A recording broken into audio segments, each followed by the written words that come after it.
Welcome, beaches. No. Hello, everybody, and welcome to another Tuesday with Tales of TPK, where we rejoin the party back in the city of Splendor, or Bellora, as it is also called. We were just sitting and talking a little bit about spoilers, and I was asking our new player Luke about the age of his parents, because I'm sitting and drawing up a large, tree of the plot behind the scenes of everything that's going on with a lot of names and such. So players will be able to, maybe, depending on what they do, find out. We just do this, but don't be moving around, Garris, because you're basically sitting and holding his hands at the moment. That's a fair point. That is a very good, fair point. I did not know that showed up for everyone else. We are currently in the Swan Neck, where Kowén found a letter in his bag from Morgan that was basically telling Kowén to live, to trust him, to understand that he is great. And Kowén kind of broke down and went up and put himself in a bed for the first time in many years. Yeah. Meanwhile, we have the usual Christoph and Navin drinking party where they're going ham and they're just having a lot of fun. Eli sizing up his new compatriots, and whilst they're a bit rowdy bunch, he sees that they have some power there at least.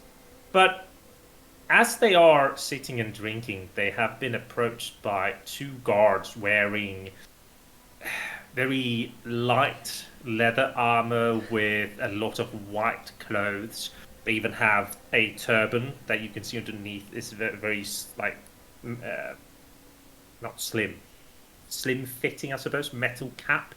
They have javelins and rounded shields, looking very much like, our type of desert guards that you can see in any type of role-playing game.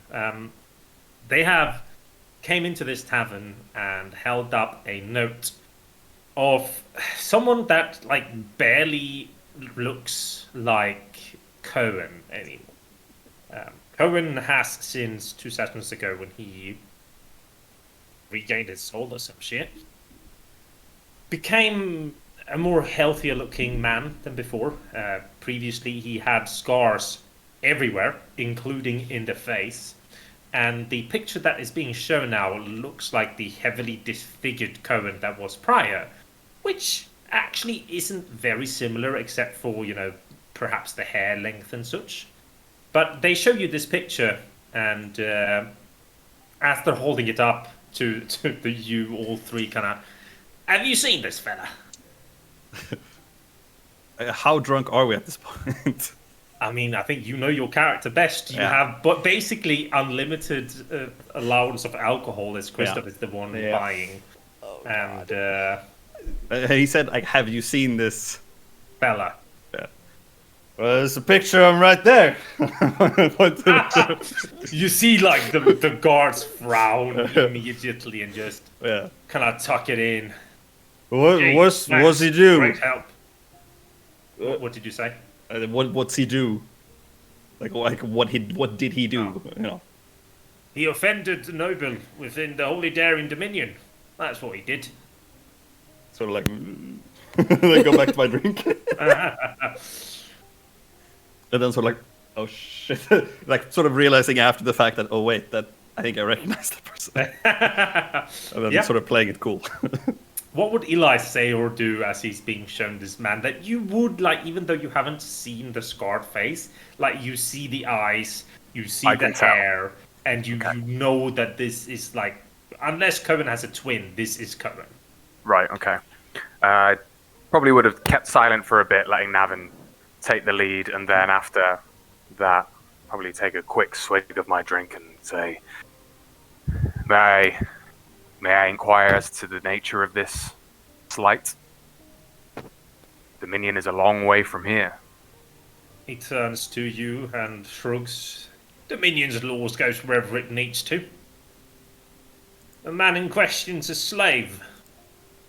He's rightfully owned by a powerful noble family whom he escaped from. I'm afraid I've seen no slaves with marks like those in here this evening. You mean to tell me that you've seen another evening then? Not at all. And Just here with my companions. shrugs a little bit. Hey, and like doing a cheer and then like sort of giving it like Christoph a nudge and then like under the table with my foot, like like this maybe problem. Christoph like sits there kind of half asleep, gets kicked and like he looks and he's like, hey, you want a drink maybe? You see like the men, no, sorry, we're not drinking on duty though. Have a good evening, sirs. They say as they kind of seem to be spreading out and asking the other and yourselves. Yeah, sort of keeping an eye on where they're going. And and trying to listen into like what people are saying. It is rather loud, but you can make me a perception check. Maybe disadvantage due to the alcohol. I would say. Just roll it, and I keep. Keep it in mind. Yeah. In mind. Oh my god, it worked! I think it worked! I'm so happy. They seem to be going over the same thing. Like the patrons in here seem to be all getting to the drunken point, and if somebody wished to spill the beans, they probably would do so. But from the reaction of the guards, from how long time they seem to be spending, it doesn't look like somebody is like telling or like being suspicious of Kowén. Can I go to the bartender, like stumble there, as if I'm like gonna try and get more drinks? Sure. Barkeep. Sort of like a loud conversation, and then yes, sir. Get some more drinks, please. And then I take out. Let's see how much I have.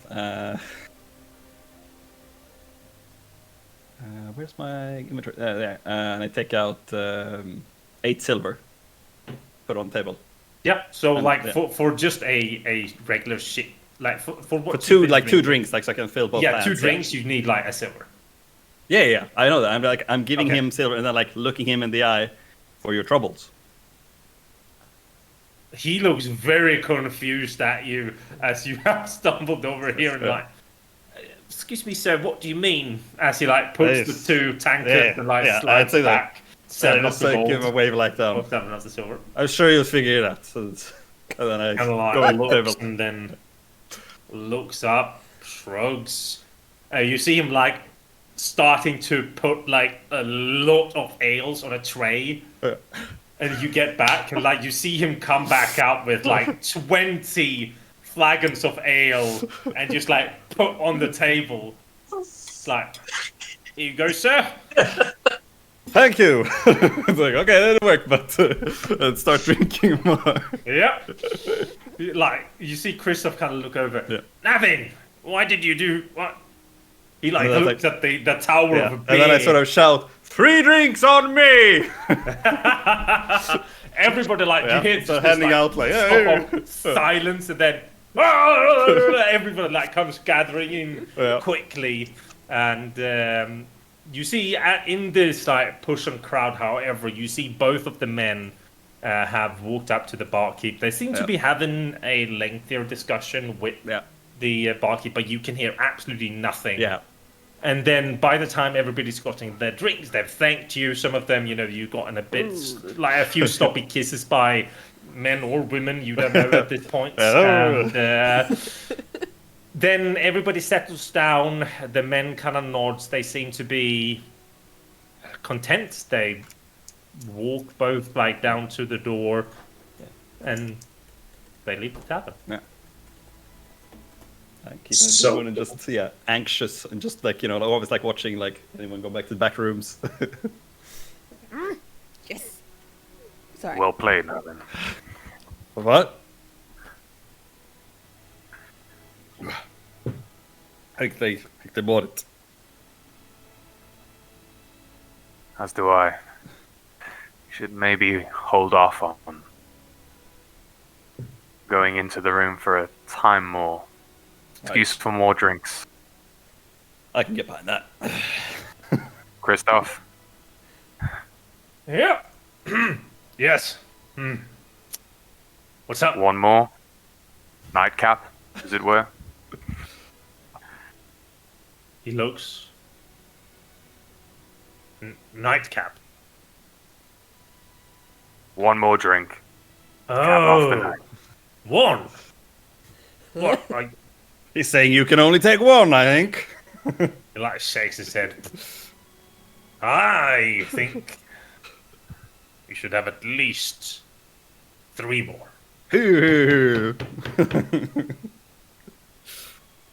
All right then. You're like Eli will sneakily only nurse one more drink to try and keep his senses for the rest of the evening. yeah. I mean, these Well, two, what sense like does he you have have? probably been doing that. They don't seem to be giving a shit about how much you're drinking. No. They seem to be Good. heaving their drinks and just like sitting there and getting proper smashed. At one point, I think both of them walk out. They spread out, talk to everybody, dance with people, get on the tables. The barkeep, comes up with the broom, like shoe snapping down the table, and just like generally makes for a good, very happy atmosphere within here. How long would Garris be staying with Kowén? 10 to 15 minutes. Make sure he gets settled. Yeah. Thank God it's definitely seem to be sleeping. So I think you would come back as the 2 men kind of leaves, and you see Christoph having gone like up to get a set of a new tray of alcohol as he comes back and sits down. Go up to the barkeep. Yep. One room. Hmm? One Sorry? room. Ah, One- one room. He kind of nods. That will be a silver, please, sir. He hands you a key. You can take the one at the bottom, furthest away. I go to bed. Yep. So the one to the furthest you can take, I have unlocked it. Yeah. So would Eli stay up the night with these drunkards, or would he like go to sleep earlier? I think we. Oh, there we go. I would, after Christoph got up to get the second round, after the Yep. tray of rounds following the previous rounds, Eli would have probably made his excuses, gone to his room, seen Kowén Yeah. in bed, put his hat atop the drawers, and with staff in hand, probably lean against a wall for a few hours just to ensure that nobody comes in. And rest there for the evening, stoically. Stoically. Yeah. Roll me a constitution, because, yeah, just roll me a constitution. Yep. Holy shit. Yeah, Brian, you're sending me It's half a annoying. million of these. You can have Sorry, right-click. Yeah. I don't know what's up with my internet. Yeah, my bad. Let me reload and hopefully that'll fix it. Dun, dun, dun, dun, dun. My con come through, or Nope. no? Oh, no. Yeah, let me try it now. Brian spammed the chat 50 billion times and crashed the game. 2 messages spam? I don't think so. 2 messages that you can see. Ah, okay. Fair enough, I suppose. I'm clicking con, and it is not doing what I want it to do. The furthest one to the left, Garris. I can roll it for you, Mr. Con saving throw. Here we go. Cool. Yeah, so as you're sitting kind of leaning against the table, against the wall, you have a weird sense of comfort and kind of belonging to you that you haven't felt in a long while. I mean, after just spending this one day with these people, you have kind of regained the companionship, I suppose, that you lost entirely when leaving your family, and it's perhaps been exhausting being alone. and now finally being able to just a little bit, let the walls down and kind of feel a bit more secure. Perhaps these people will have your backs back and such. And it's just a nice, very comfortable rest as you especially listen to Kowén's very tranquil breathing as he's sleeping. He seems to be like having the best sleep in his life, basically. And eventually, Christoph and Navin, they fall asleep underneath one of the tables, almost laying over each other. There's probably another patron there as well. The barkeep puts a larger, blanket over all of you and puts several jugs of water around you guys for when you wake. And I think you kind of wake up when you hear the outer door being locked. And then you sleep. I think Garris, Kowén, and Eli, you will wake up early in the morning. We can pull ourselves back here. Actually, we should probably go to the this one. So you wake up, and what do you want to do this day? Is Eli there when I wake up? I think so, unless you don't want to be. Yeah, I'll be there. I'll probably have my hat on, kind of ducked over the face a bit, leaning on my staff against the wall, just unsure if I'm awake or not. There, in a restful state. I'm gonna do my very best to not wake him up and try to be like, I didn't take your bed. Oh, but he said he said he was faking it. Faking being asleep or faking being awake? Yeah. One of those. Yeah, I'd probably look for Kowén at that point. I'd probably look like I was asleep. Yeah. In that case, I will try to just, I don't know, kind of slide off the bed and just like, I didn't sleep in your bed. Sorry, kind of thing, and just try to leave. Yeah. Do you want to let him slide out without slapping him on the wrist for sleeping in your bed, or just let him go? Okay. So, Kowén, you are the first one out. You probably meet Garris a few minutes later, but you do find your friends sleeping, drool out of their face, with another patron in the middle of them. They're all kind of laying under the table, just sleeping. Yeah. What do you want to do? I will do my very best to make sure that they are as comfortable as they can be. Yeah.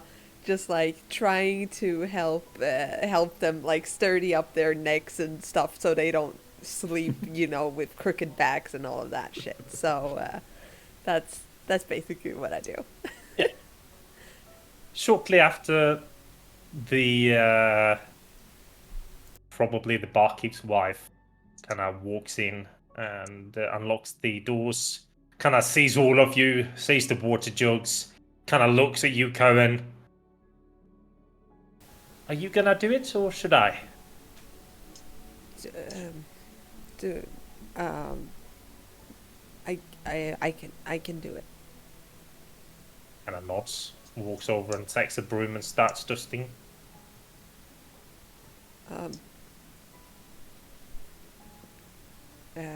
Navin? I didn't touch him! I promise!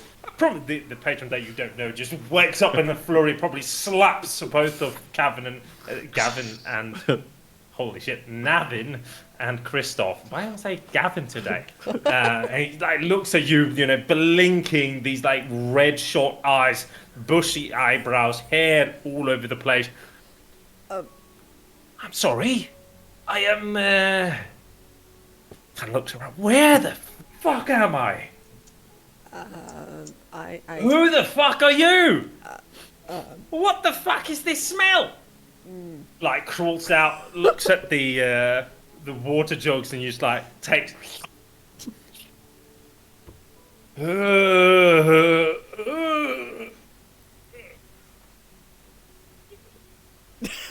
I just awkwardly like hold up my thumb and just like got it, bro. Basically. Do you have any like smaller meals that you have? No, they are not done yet. It's literally in the morning. Just go down to this to one of the market stalls. Yep, I'll do that. Thank you very much, Gavin, for the drinks and all of that. And Have we next awoken time or? around, I would prefer not arm wrestling you. His arm is almost hanging a bit loosely. Christoph's still sleeping like a little baby. He walks out and just like disappears. We'll have a rematch one day. No rematches. It's a deal. Navin, do you need anything? You just fell asleep here, I guess. Yeah. Not the first time. No. I just move to get up and like sit down like, okay. Okay. Garris, Just at this- take the closest jug and start heaving in water. Yeah. Actually, I will produce some good berries. Nice. Uh, Yeah. I kind of like the idea. You can make, I'll say, with the good berries, you can make 2 good berries instead of 10, but they cure Yeah. a hangover. Oh, cool! Yeah, I create I like those that. and I hand it over to Navin, and after a while I go over to Christoph as well. And Yeah, he's still just sleeping there, very like gently good. and Great. Good, good. like the moment that you touch him, like before you even get the Yeah. motion in, he's like, "I'm awake." Oh, I'm sorry. Here. He like very swift, like very adeptly just rolls, stands in one motion, kind of looks. He doesn't look hangover whatsoever, and he just looks at Navin, kind of like always, like extends his hand. Thank you, Kowén, for the good berry. He just like, Try to trip him while he's standing, like like a little shove on the legs. he just lifts one leg and just kind of stamps a bit on your foot instead. So, that was one of the more comfortable sleeps in a while. He looks to you. Are currently the only patrons in here. Would Eli have come after a while as well, or are you still sitting in your room? Eli would eventually. Yeah. So you're all kind of gathering. You would assume from the light outside, we're talking maybe 6:37. So it is very early. There seems to be some food being cooking in whatever kitchen they have.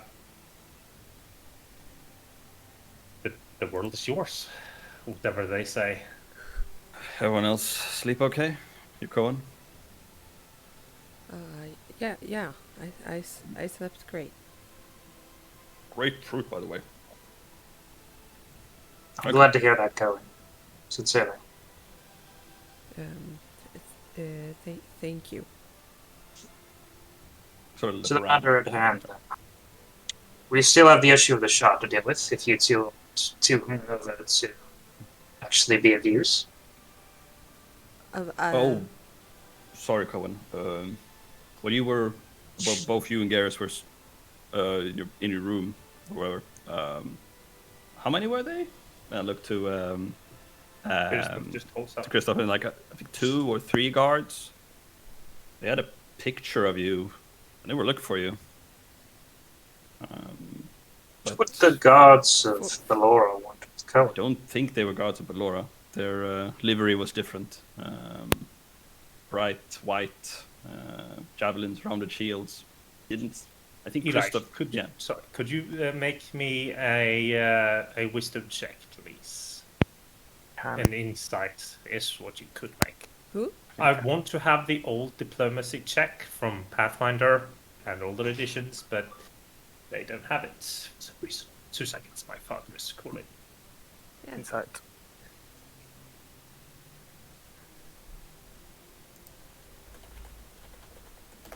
They said they were from the Holy Darien Empire, I believe.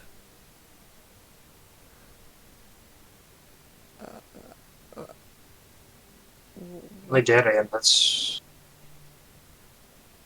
your homeland, right? Kowén? Yeah. What Not did they rolling for you, or what's going on? Yeah, I click it and it's not doing anything. If you Or eventually with the con save throws before, like it popped up about a minute later. Yeah, I still don't Which one I see it actually. If you were to update, are you on Chrome or are you in Firefox? I am on Chrome. If you try to move over to Firefox, I think that it will be better because Chrome is not happy with Foundry. Foundry is specifically made for. All right. Oh. I will mention that I'm also getting some pretty large space too. Like it takes 2 or 3 minutes for me to open up my character sheet. Well, that's weird. Then it might be because it is hosted at my place, but it shouldn't be. Yeah.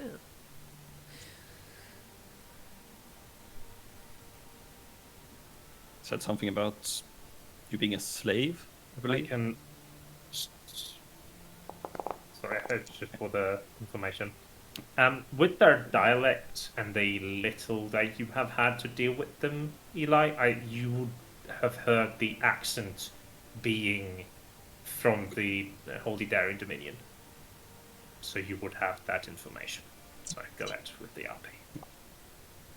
Said something about you running away from a noble family of some kind. The picture didn't look like you do now, so I guess an older picture. But we recognized you, but fortunately no one else here did or was inclined to give them any help.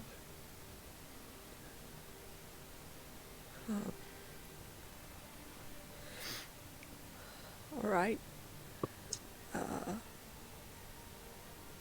They were certainly from the east, but the photo they had didn't look exactly like you. You seem in a much better state now than then. Yeah. I don't remember if they said your name or not, but if they have only a picture and it's an old one, then I don't see any reason to really worry. Yeah. Definitely. They yeah. Don't worry, Cole. We'll keep you safe. Give it like a pat on the back. Well, it's I'm not really worried about myself, to be honest. So it's the if they find me with you guys, then you're well. I can't really have that. It's not going to happen. Well, it's true. All what they said. I am.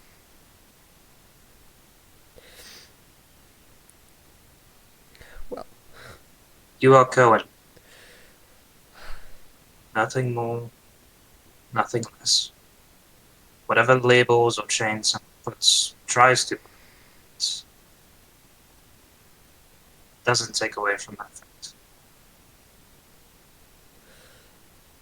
Regardless what happens, we are dealing with an eldritch cord from the Shadowfell. If we can handle that, and we can protect you from a couple of barbarians, well, I don't think there's a point in trying. Also facing some very high power within the Kingdom of Ultimate. Don't have to forget that. Yes, yes. If you two can fight the way you can drink, you should be alright. At least Trust I me. can. So He was. He's like looks at you. That was my line. no, I know you too well. Oh, there we go. There's the insight. Yeah, that was literally 3 we both years rolled sevens. later. So Christoph kind of looks at Eli. You said that you wanted to speak with the person that overheard. What was her name? Elliot, Elena, Emma, Amelia. Emilia, right? The person that overheard Emilia, right? And talk to them. Why not? I can fix that. Would be much appreciated. You will, however, need to follow me, though. I can take you to a dark alley, shank you, and take your stuff. Didn't know Would that's how you got certainly rich. welcome the attempt, Christoph. Sorry, poor jokes. If you feel well enough, you wish to go today? Wish to go now? Or, well, kind of looks out. Breakfast first, maybe. They should have, and you would know this too, they should have an early open market just to the southeast of us. If we go down there, then we'll be able to get some good food to the traders' grounds, I believe is what's it's called.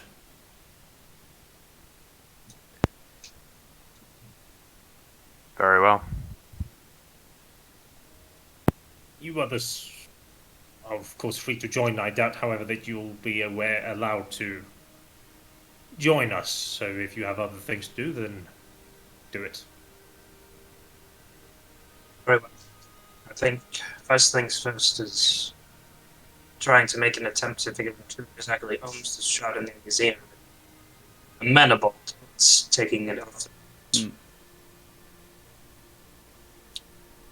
Would you happen to know where to start on that, Christoph, or should I just try the university? I do need to head there today anyway.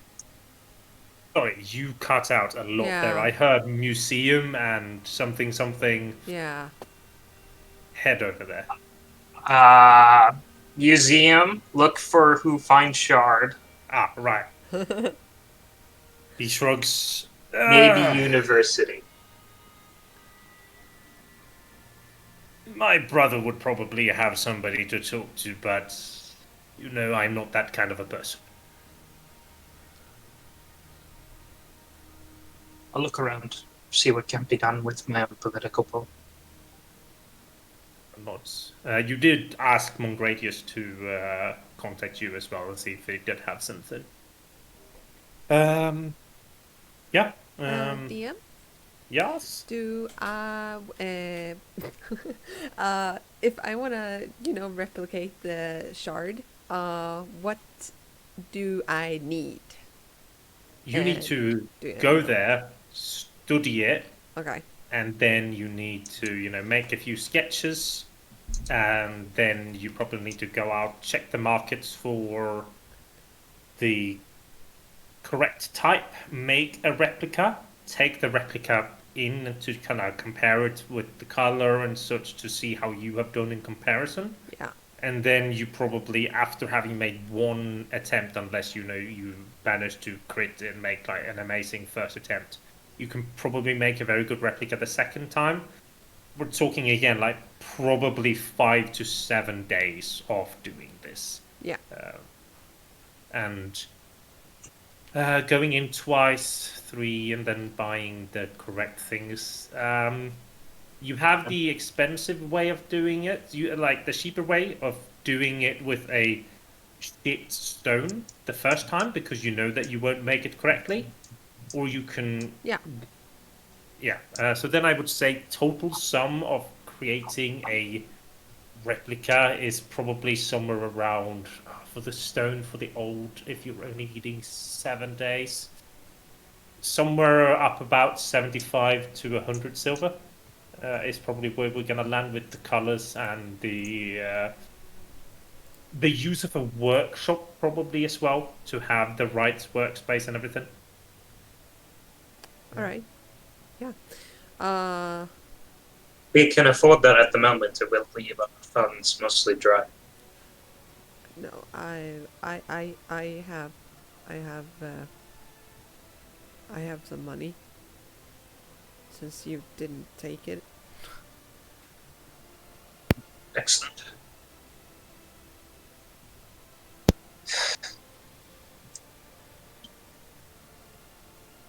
Navin, what do you think you'll be working on? At least Well, for today. I'm not so much for a academic, you know that, but maybe learn more about the guards, the patterns they walk. Try to get some rumors, maybe. See what I can learn about the surrounding area. Might be good to look for work too if we're going to be here for a couple of days. Kowén never goes unrewarded. So If we're all to leave the tavern for the day, I would appreciate it if one of you could take the map. is it Rather safe not with you? leave it here unattended, and don't want to risk taking it. Is it not safe with you? Potentially, but I have. I'm cautious about today's meet, and I'd rather not risk losing the map. I I know all of its typically- information, but the physical copy itself, if one of you would like to care for it. I typically, as a matter of course, alarm most of my belongings. Just to help set up a ward. Take care of it at least for today. Rest of kind of turns to Garris. You said that L can scry on us. How does it work? How does it, GM? How knowledgeable is Garris about this?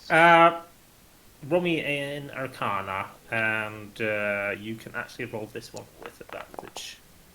Oh, that's Thank lucky God, that- 'cause I think if you click that was it, a 3. you should be able to click the roll and click the plus sign. Yeah, that was much better. That was a 10. 4.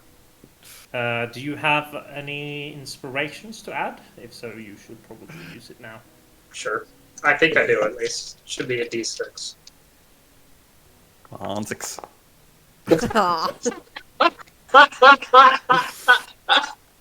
This is gonna be a good session. And you're Big getting all of 11. the shit rolls out of the way now. Yeah. So you would know this part at least is like depending on how close you are, the easier it is to describe. If you have like a piece of that person, then it's like it's all good. Like they can just make it. However, you know, like the first part and like of most spells is like this. Oh, Kristen would say that. Like there could be, like this is the base. There could be other more powerful spells that can like see you and such, but if she's simply using a spell like such as scrying, then you will be aware of it, so to say. Like not entirely, but like if I do not know the limitations of her abilities. Standard scrying spells, you normally have some sensation of some emotion. But Antoine seemed very concerned about the possibility of her visualizing us. I'm not one to question. If someone like Antoine is cautious, I don't think any amount of caution is unnecessary. he nods. Do you know if it's something that can be done like all the time? I'd imagine there are limitations to it, but what those limitations might be, whether it's a day, hour, minutes, I could not say. Kind of looks to Kowén holding up his hand. No, it's it's just for you. Yeah, so 2 seconds then. So he kind of nods. I'm inquiring simply because, like, he turns to Eli. I'm also assuming that you're all kind of just walking to the market to eat now, unless anybody wants something yet. So he kind of, when we met up, you were cautious about seeing said map. So I'm just wondering if there's ever any times where we can assume we aren't being watched, or we can, because If we were to throw ourselves into a demiplane or find an area of magical hoarding, that seems very far to go. I'm sorry. He turns to Garris. He turns to Navin and kind of a bit. I fucking hate wizards. Just that's like- Not all of them, sure. you asked the question. I tried to give an honest answer. I know. It's just if we have no idea for her powers, then we can assume that she could just zoop in, clap her hands, and then we're dead. Yes. Sort of what Anton has been doing, but surely he must be more powerful than her. Garris, could you do the same to her? See what she's doing. Yes, if I knew the spell. Which I do Or not. if you have I am not a divination expert, I can assure you. Spell scroll! spell scroll. Which costs money we don't have. But it is possible. There is Roll a me- red light restrict. just roll me an intelligence there Let's as just you're work saying as it. prostitutes. Come on. Problem solved. I got it. Spell scroll for an hour, sir.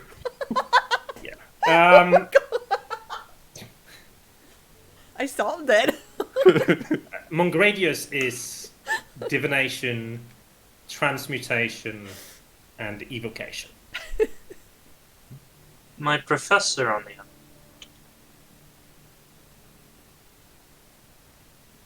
he has devoted a lot of his life to the efforts of divination. He might know a bit more about what limitations you might have, Christoph. How we might, in fact, keep an eye on her movements. I'm reluctant to do so because it might incur certain risks to it, but I can ask a few questions. Then I suppose if we do not actually look at the map, it shouldn't be a problem. So if you wish for one of us to take it while you're away and we don't look at it, we should still be safe for now, I suppose. That I would recommend. Oops. And if the fear of scrying is too great, I do have the map's contents committed to memory. One thing, it is an odd occurrence that these guards show up in this particular city, this far from the border, looking for Kowén, in this particular tavern. It seems far too auspicious, wouldn't you agree? Aye. I would. We can find Perhaps out someone. more. Kowén, I do not know much about this Demos character. Only what ancillary details Christoph has relayed to me. I understand that it's painful. And I don't blame you if you don't want to speak of it, but do you know what his limitations are? So No, I don't. for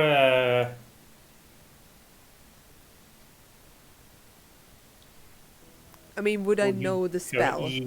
I'm not scrying per se. No. That isn't really what he has been doing to No. you. Exactly. I would say that I Um, don't know. I just know the No. the effects of it, but I don't know what it is. So Right? I think I don't think you would know scry. Like that's not No. either what he has done to you. Yeah. Like what you would have like gone through is a very long and tedious ritual of placing several spells upon you to Yeah. grant them the ability to like radar sense you. Yeah. Exactly. Like so like they imagine they can't see you where you are exactly, but it's like if you're within, say, it's more like a locate creature spell. So if you're within, Yeah. say, 10 kilometers, he sees exactly where you are. Yeah. If you're further than that, he would see like a general area. Yeah. So when he scribed you, if now it is that, when you got your sword back, then he would have seen you going and then probably came to Bellora. So he would see the city of Bellora and he would know that you're here. Yeah. And then that's it. So it's not at all like scrying per se. He doesn't like see. Yeah. Yeah. Well, I don't know how, but he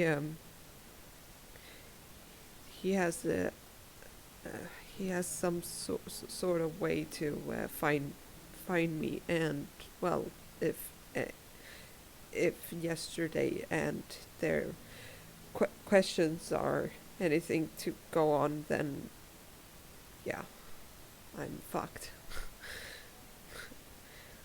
And I looks at you. Crystal kind of looks at you, puts a hand on your shoulder and squeezes a little bit, and we're all fucked together.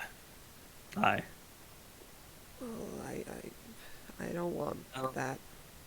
You don't want an orgy? No. Why do I put up with you? I don't understand. Because I have this fabulous hair, deep pockets, and I've got It's the pockets. It's the pockets. Now I remember. That you want as well. Oh, by the way, Garris, she's coming to see you later tonight. This is jest. You jest. No. You jest. Regardless. Insight. She's right behind you. Aww. Nice, good roll. Let's see. You gonna meet her. Sitting in a tree. She's absolutely coming to see you tonight. How? She... What? What are you talking... We're in the middle of something important. What? Oh, God. Are you okay? Yes, I'm fine. I just... There's a lot to prepare. For I can't host out here. This is barely an area. To find somewhere in a town, maybe. He kind of slaps you a bit on the back and kind of smiles at you. Well, I have already booked you a table at the Hissing Crown. It's all sorted and done, my friend. It's down in the Regal district. So. Thank you, Christoph. I don't. Okay, I'll need to sort out other. I'm afraid. I'll figure it out. I need to go shopping for something that's not these rags. You see how he goes into a bag and like pulls out a where you see the suits where the hanger and then the black thing that's over. He like pulls one of these out, like sips it down, and like you see this amazing cloth in deep blue green that is like perfectly sewn together, and he just smiles. I don't know. You're a bastard. Garris will take the cloth. Take it. Sorry. I'm sorry. I might be delayed tonight. Don't. But one thing that we need to do, I am. Eli, Why? hat of disguise. Perhaps it might be prudent to give it to Kowén, just to keep him safe from Navin. You should also, in light of these new findings, stay an escort. I need to get going. Thank you all. So I'm sorry. There's a lot to take care of. It's early morning. She's not coming until a bit before sundown. You have no clue. You have no clue. Man has to fix himself. We won't let up for you. Good evening to you all. Good luck. Garris, well, yeah. Public bath, maybe some perfume and all of that shit. I'm assuming, you're taking the whole day doing that. Cool. Spa day. I will stop briefly by for the ring of protection. But yeah. So you come down from the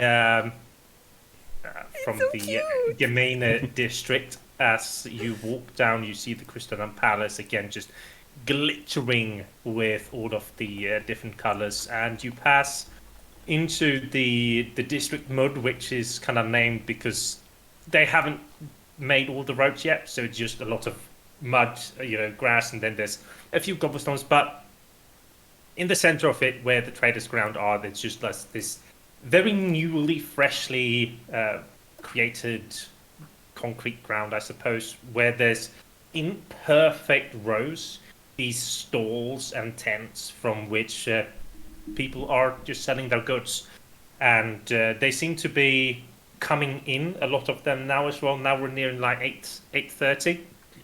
Some of them have already set up shop. You can smell as you're coming in, freshly baked bread. You can smell pastries. You can smell, and again, we're doing food stream. You do have like the poorer part. You say that like it's a bad thing. Rats on sticks, which is like the shittiest thing you can get. But depending on the spicing and such, it's like it's okay. It's okay. I think for especially for Kowén, like he knows rats on sticks is definitely something that you have been forced to eat. And yeah, it's not bad sometimes. Then unfortunately sometimes you get For the a rats vegetarian, it's clean. not fun. No. So you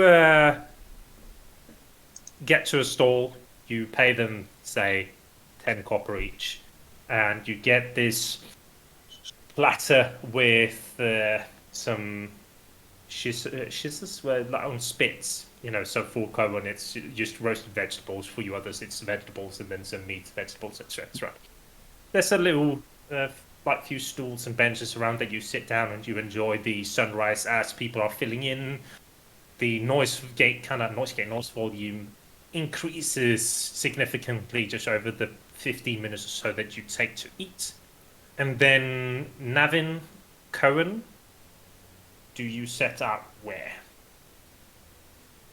Can I just, before you jump into that, Mhm. right before we would have arrived around the market, Absolutely. I would have taken my hat off and very hesitantly looked at it for a while before handing it over to Kowén, saying, Ben's character. Garris, yeah, I did it last week too. Garris raises a good point. Are you sure?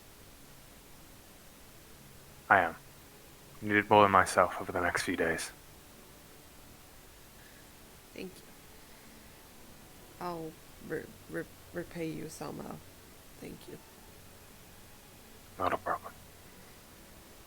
So the hat of Yep. disguise self you need to be attuned to. After that you can cast the disguise self spell at will and just change your appearance. Yeah, I just take it or hold it in my hand and I'll put it on my head. As you put it on, for you it turns into one of these almost baskets that's hanging a little bit like one of the sculpting hats that you would have. That's more like comfortable on your head rather than wizard hat. Yeah. So it seems to change appearance itself as well. And later you are disguised, and you can just write, or unless you want to say how you would disguise yourself. I think I would disguise myself as my father, I think. Ooh. That, yeah, sure. So how does your father look? What does that mean? Yeah, I don't know what that means either. I'm like, No, I was just thinking that father is usually very similar in That is appearance. true. That is true. Just Kowén with a mustache. Yeah. Yeah. The ultimate disguise. No. Who the fuck? No. Okay. God damn it! That is a good question. I don't know what I would describe myself. Yeah, you can think on that a bit then as we Yeah. continue, and you can do. So the question then is, where is Navin and Kowén going? You wanted to go together and kind of check for quests, check the guard. Like, are we talking guards in general in the city or around the halls of Equite? Or Yeah, around the halls I think are more interesting for me, and like being close to where Kowén is, so if something happens that I'm sort of nearby. So you kind of do half of Navin stuff and then half of Kowén stuff today. Yeah, I think if we have to choose or like prioritize at one point, it would probably be more towards Kowén stuff because Yeah, obviously I we think need that yeah. The thing that, like, if unless you really want to, is that Kowén has to spend a lot of time of sitting inside and watching, and like a lot of things overlap, but some things like you have to go out of your ways to do. So I think that kind of comes down to a 50-50. Yeah. Chris, sorry. go ahead. No, sorry. No, I was. Did you want to describe? No. So you will kind of set out before you leave. Christoph kind of assumes that you'll be meeting back at like not later than late supper, and if it is later, then assume shit has gone down. With that, he kind of drags Eli away towards the Crystalline Palace, and you go somewhere else. So, Eli, when you arrived here now, basically, like almost 2 months ago, I think, or did we say even further? It was 4 months. Oh, right? sorry, I didn't realize I was speaking to the DM. Then I was like, "How do you know this, Christoph?" No. I always do voices for my NPCs. So you came here, with whips on your back, basically hoping to get saved. You went into the Crystalline Palace and into like the embassy to talk to Emilia. Yep. And you left, and after that, shit just happened. Indeed. So this is the first time that you're kind of nearing this place again. So for anyone, like in my world, there is 3 types of guards. You have the browncoats, who are guards who, or technically 4. So browncoats who are like travelers on the road, taking care of caravans and just making sure that everybody's safe. You have the blue coats, which are the city guards, usually just roaming the streets and such. And then you have the white coats, who are like the top notch, protect the nobles, protect the princes, and blah blah blah blah. So you have these white coats, as they're commonly called, standing in their, of course, white cloaks and just this pristine armor with massive halberds on their shoulders, muscles almost coming through their armor straps and such, and being just extremely trained, extremely poised. They're now, especially after the assassination, there seems to be a lot of security. And you see, a very probably important merchant is up ahead of you and is like, angrily shaking his hand and pointing at the palace, and the guards just like shake their head and like usher him away. And then, so for this gates, there seems to be 4 gates to go into the Crystalline Palace. There's maybe 10 guards or so standing outside it, and there's a very easy mechanism to put it up, and then there's an additional, like probably on each side between 50 and 100 guards on the wall. So it's like, it is so guarded. Damn. Christoph just kind of walks up and looks at the guards and just like holds out his hand, and you can see something in it, and let us in. The guard just kind of looks, nods, steps aside, and he walks in. Him too. And the guards just kind of wait for you to pass in as well. I'm really wishing I had my goddamn hat of disguise right now. Yeah. Yeah, I'm gonna head into I'm gonna follow Christoph. Yep. So you come in from the eastern entrance, and at the base you have this, large fucking palace. You're stretching up, maybe 350 or so feet, the tallest spire, and it is amazing to look at. It's almost to the point of you can't look at it when the sun is up because of all the colors. But you take a sharp left turn down to a few more modest buildings. They're still like amazingly built because they're so close, and very typical embassy building, standing solitary with a few flags on the outside dictating all of the empires. You can see there is a flagpole that's missing a flag at the moment, and that missing flag is the Holy Darien Dominion flag, where they probably have pulled it down in recent events, or in what do you call it, in recent events. Who cares? Christoph kind of just walks up to one of the doors, opens it. You come inside to this massive foyer that is just open, much air, much light. People now early in the morning, not very hectic, but walking around, talking very calmly to each other.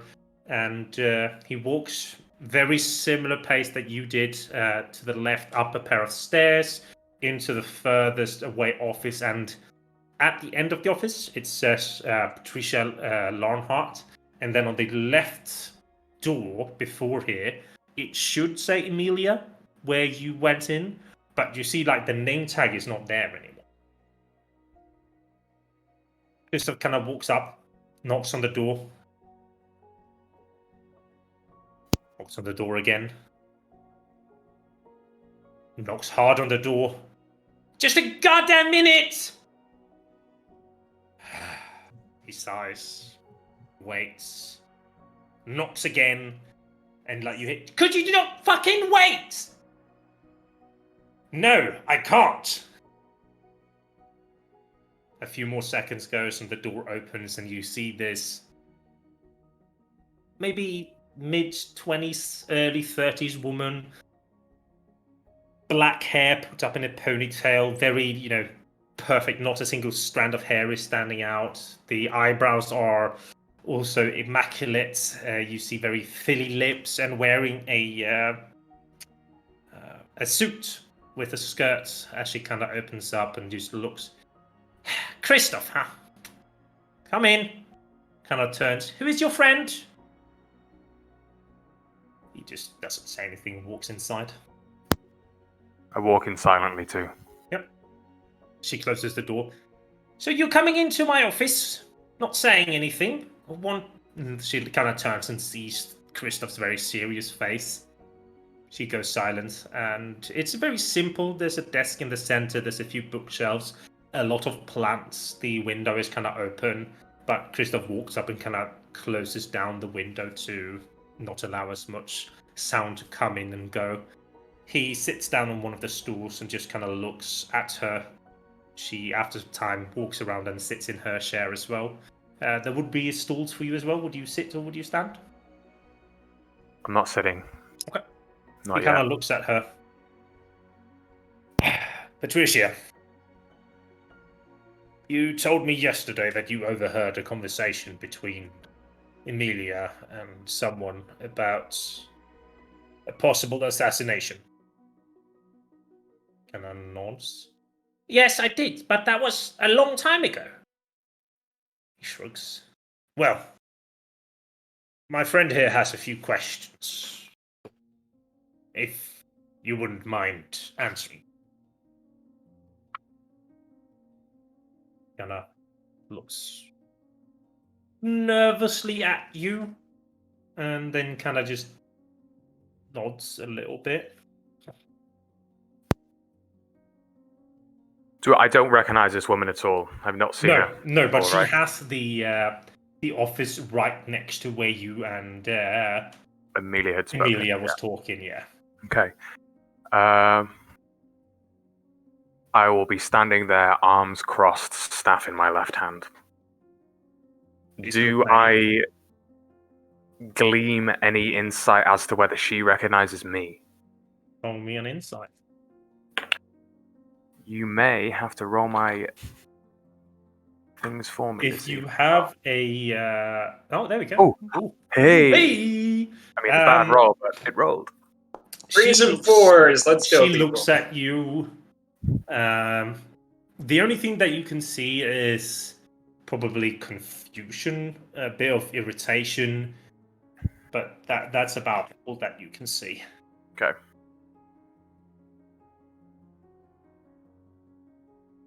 You overheard this conversation Christoph speaks of, yes? Now I have to make a roll for her, since you're the one speaking. She kind of nods. Yes, I did. What about it? Seems a rude thing to do. Listen to a conversation you're not involved in. Kind of shrugs a little bit at this. You spoken to anyone else besides Christoph about what you heard that evening? Takes a while, and then she kind of nods. You're going to tell me who you've spoken to? She looks at Christoph, who gives her a nod.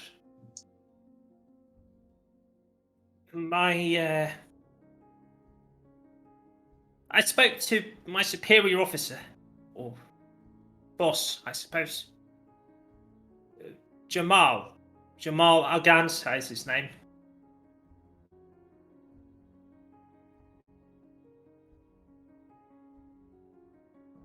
Why did you think it was pertinent to do that? Say with clenched jaw. Are you stupid? Of course I had to. Somebody spoke about an assassination on the prince. Then tell me, why did you not feel that Amelia was capable of passing this information up herself? I notice her name isn't on the door beside yours. And clenches her arms around herself.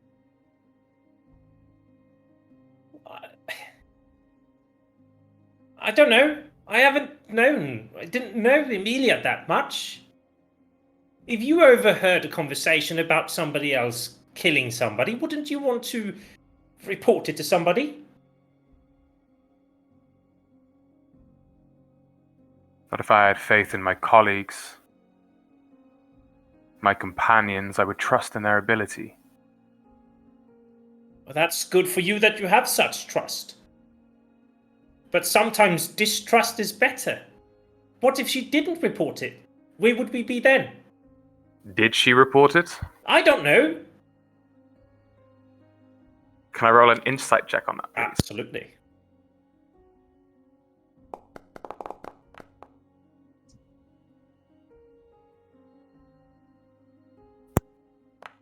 Hey. That's more like it. There's a lot of emotions in her face.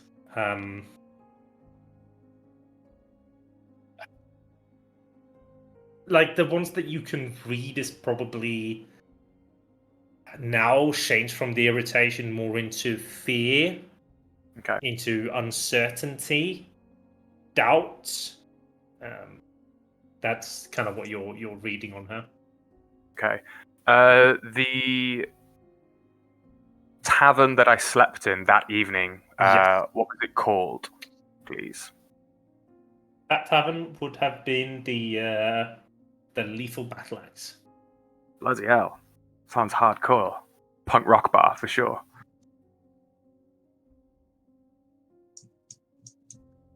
Okay.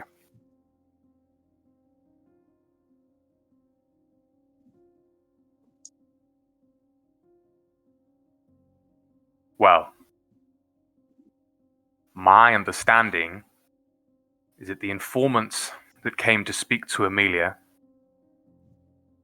bringing word of a potential, truthful assassination attempt on this Prince of Bellora, was attacked in the tavern he slept at that evening. The Lethal Battle Axe. Okay. So either yourself, or Amelia, or whoever you passed information on to, sought to prevent any intrusion on the attempt.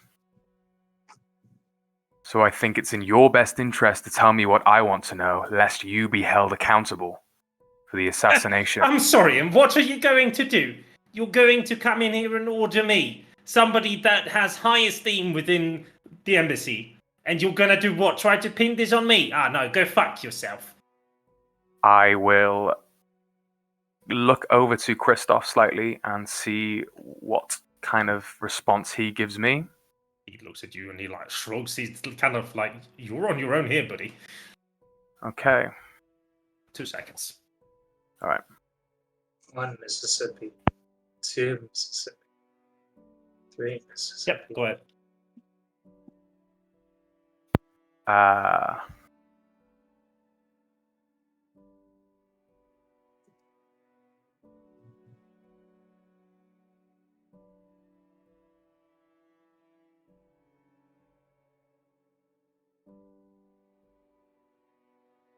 Oh, cat Seems got to your wait. tongue? I'm debating with myself whether I should attempt to threaten your life, in all honesty, And I'm but not. I'd rather not.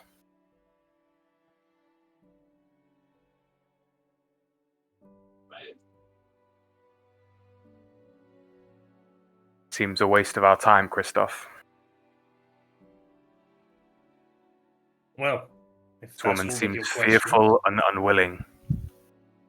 Rather speak with Jamal next. Some point. You're not going to be able to speak to him And why might that be, Patricia? because he's not going to see a lowlife like you. That's why.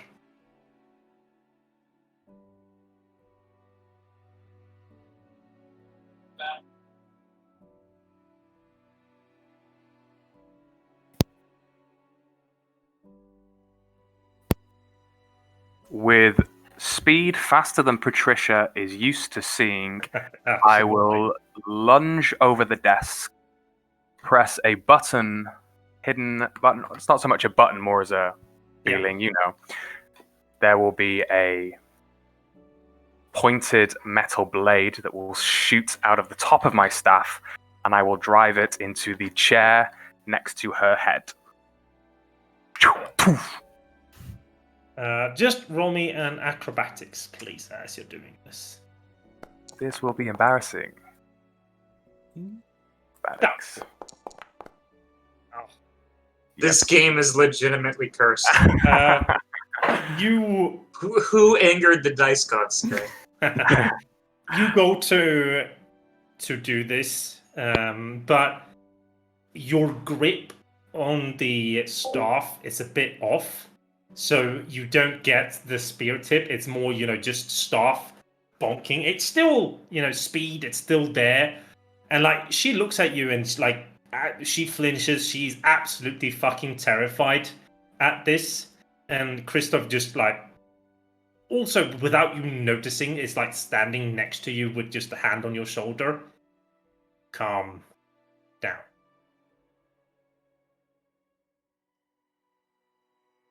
I'm going to lean in close to Patricia and whisper, I was only trying to save the prince's life. I don't understand why you're coming in here and you're threatening me. I'm telling you all that I know. You're making weird demands and you're threatening my life. Who would ever want to speak to somebody that does that? You're insane. What can you tell me more of why Amelia is not next door? Please, I just need a little bit of information and I will get out of your hair and you will never have to see me again. Do not wish to hurt you. You see this attempt to be strong kind of thing. She turns and brushes whatever feeling tries, off. And she turns to you and just you could have said that from the start. A simple please goes a long way, and I don't know. I generally don't know. That afternoon, I went up to Jamal, and I told him what happened, what I overheard. He said that he would take care of it. And the next day, Amelia didn't come in. I can only presume because she didn't tell him, and they fired her, but I don't know. I haven't seen her since. Now, I have told you all I know, and I wish you to leave my office, please. Absolutely. Apologize if I made you uncomfortable. Thank you for your time.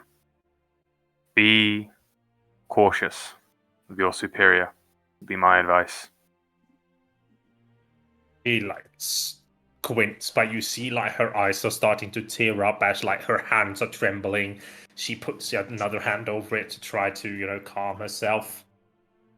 And as you and Christoph kind of leave and go into the corridor, you continue walking down, but you quite quickly feel that Christoph isn't following you. I turn around. Is he there at all? Yep, he's standing next to the door to Emilia's, and he like looks up at you, points at the door, gives you a shrug. I'm so down for that. Yeah. Yeah, I'm gonna go over to Christoph and He like just kind of feels the knob, rattles, it's locked. Do you know how to pick locks?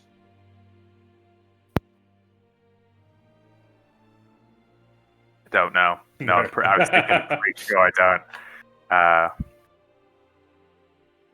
Kind of sees your expression, kind of nods, just like puts his hand where the lock is, and like does a this kind of a punch, the fucking 1-inch punch, and the door just, and then he pulls a little bit, pushes, and just opens into the office, which looks more or less exactly the way that you saw it when you were here.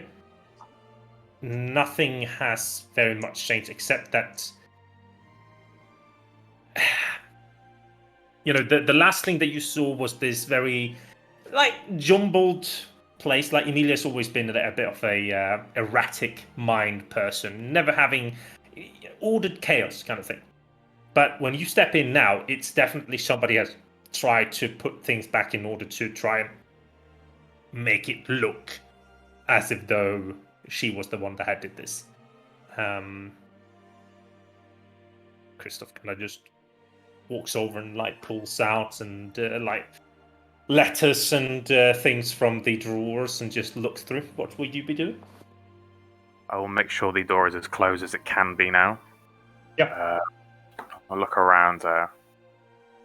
Probably say to Christoph that I'm suspicious. That it certainly looks tidier than it should be.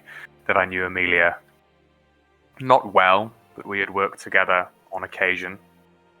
And while he goes through papers in the desk, are there bookcases or chests or anything else that I could root you through? can roll me an investigation, and I'll roll one for Christoph. And then... Ooh, my investigation is not terrific. It's all good. Together, after some time, you kind of see this back part of the desk, which very much looks like a fake part of the desk that somebody wants you to spot. You kind of pull it open, and there's a stack of letters.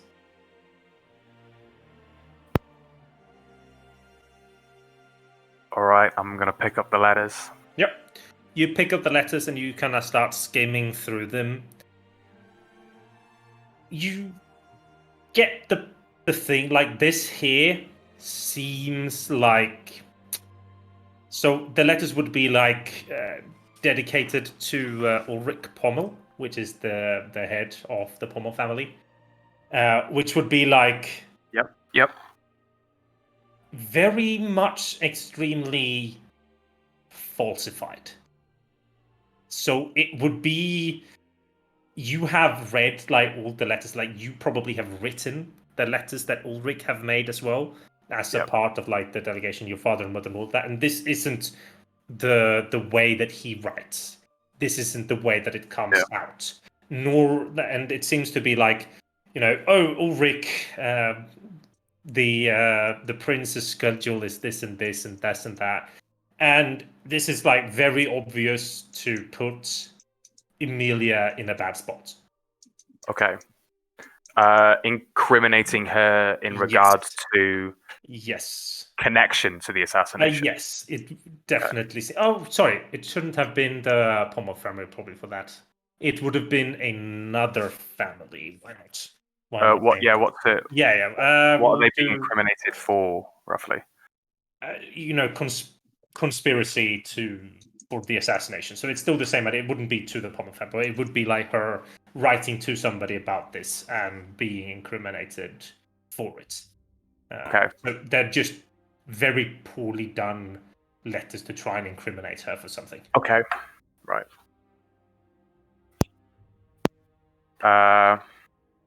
I'll take those letters. Mr. Kana nods. He puts the badly made secret part back. Yep. Opens the door. Is there? Are they? So all of the letters are covering essentially the same rough kind of thing. Yes, General but with rough. another family. So like what you're saying and such, and what you're like, what is true, but with another family kind of deal. So it would be like trying to set up like a scapegoat, and there would be Yeah. other things as well, like she is skimming money and just a lot of bad shit generally. Okay.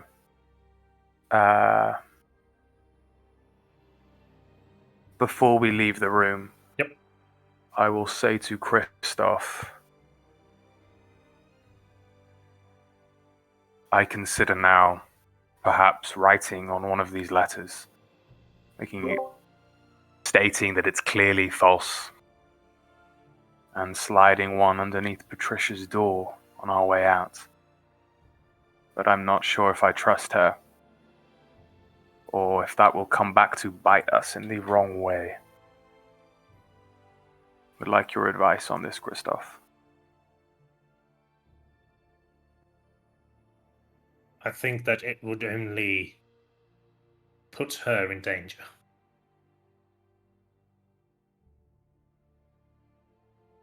That's a very good point.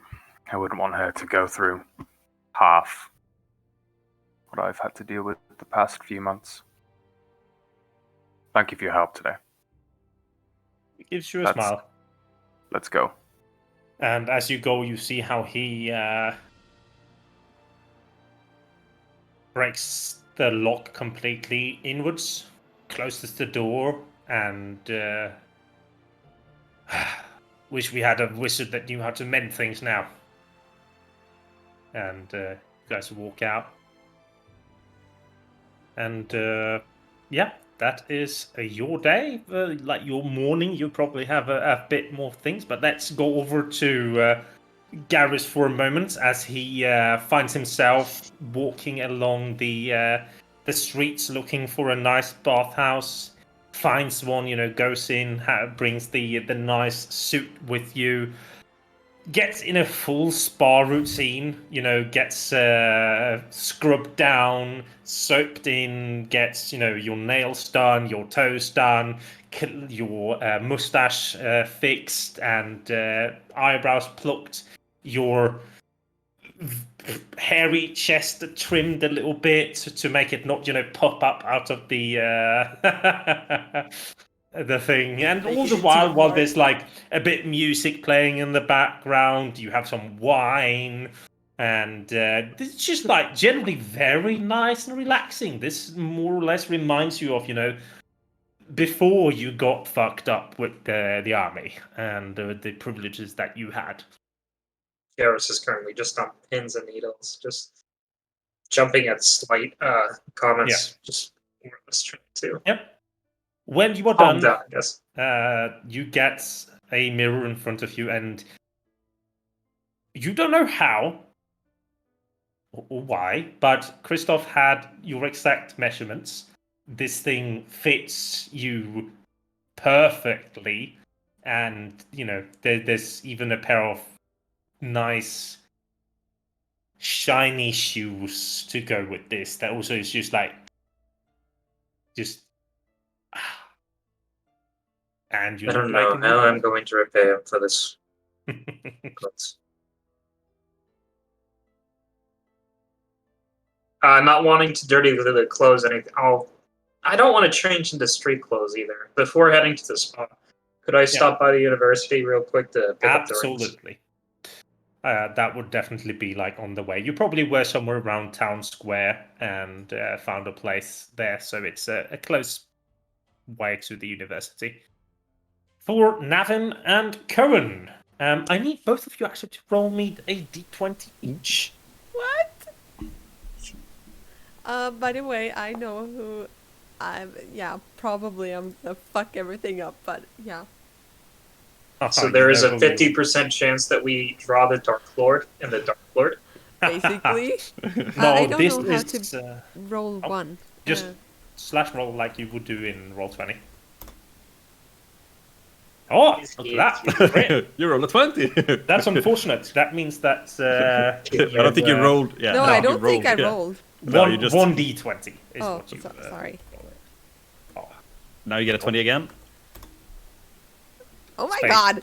you suck, Sarah.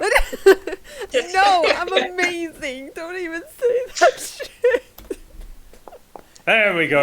Hey, Damn it's it. not Half bad. of it. As you are spending most of your day walking about, I need both of you to pay me another 3 silver for entrance to the halls of equity, as you are kind of checking there and then going through that. Yep. On your way from the halls, going westward towards Absatzmarkt, you go past the two similar-looking guards, Navin. They're not the same, but they have the same clothes. And for Kowén, this is like, you look at them, you probably know the name of one of them. That's like, yeah, that is definitely Demos's bitches. Oh my god. But you're in disguise, right? Yes. Yeah. How is Kowén looking? I don't wanna... this changes things, but... like, I wanted to say, like, you know John? Well, yeah, I was thinking about him. Sorry, John. Weather. The guy in my backstory. Ah. I was yes. thinking about him because I don't want to incriminate anybody else who might be, you know, but that dude I don't give a fuck about. But at the same time, That's fine. You're also literally just a face in yeah. in the crowd. I mean, I'll still have my kind of clothing on, so I'm not as dignitarian as he might be sometimes, but yeah. So I need have... you to just roll me a charisma saving throw with advantage, please. Okay. DC 5. Okay. Charisma saving throw. Yep. And shift. Yep. All good. Navin, you probably hear a bit of a like from from Navin prior to you guys passing these guards, but there's like almost nothing that they're they're not looking at you. They kind of give you a quick glance and then they look away, and you make your way to this market square in the Westward. You see alongside here there is like a smaller hill with smaller, I say it's 1.5 kilometers, with a lot of nice houses with good view up, and people seem to be like walking up the side. That's how I look like. Yes. Cool. Just so And everybody knows. the Westward is also like, this seems to be the newly built part because everything is very straight in perfect rows and in these like communities almost of houses that sits, and you get over to the Absatzmarkt and walk over a bit of a canal into this beautiful square with for the first time in a long time, not for the first time, but you hear the very familiar sounds of almost home, Navin, of the smithy, just boom, boom, of the forge and everything.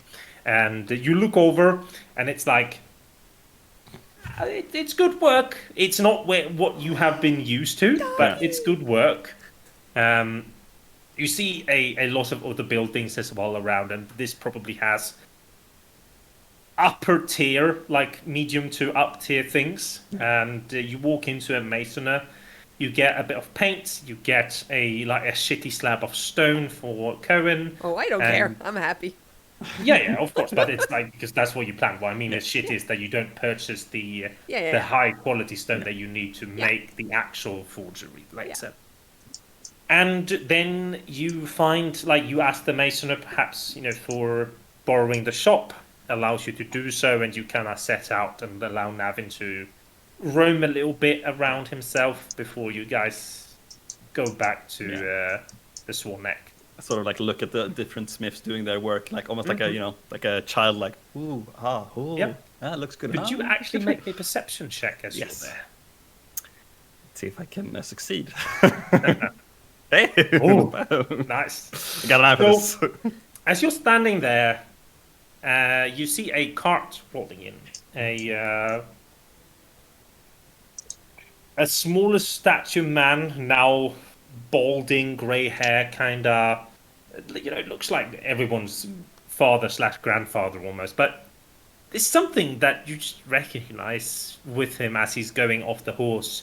And as he turns his face towards you, not looking at you, you're like, fuck, that's Hammerfell.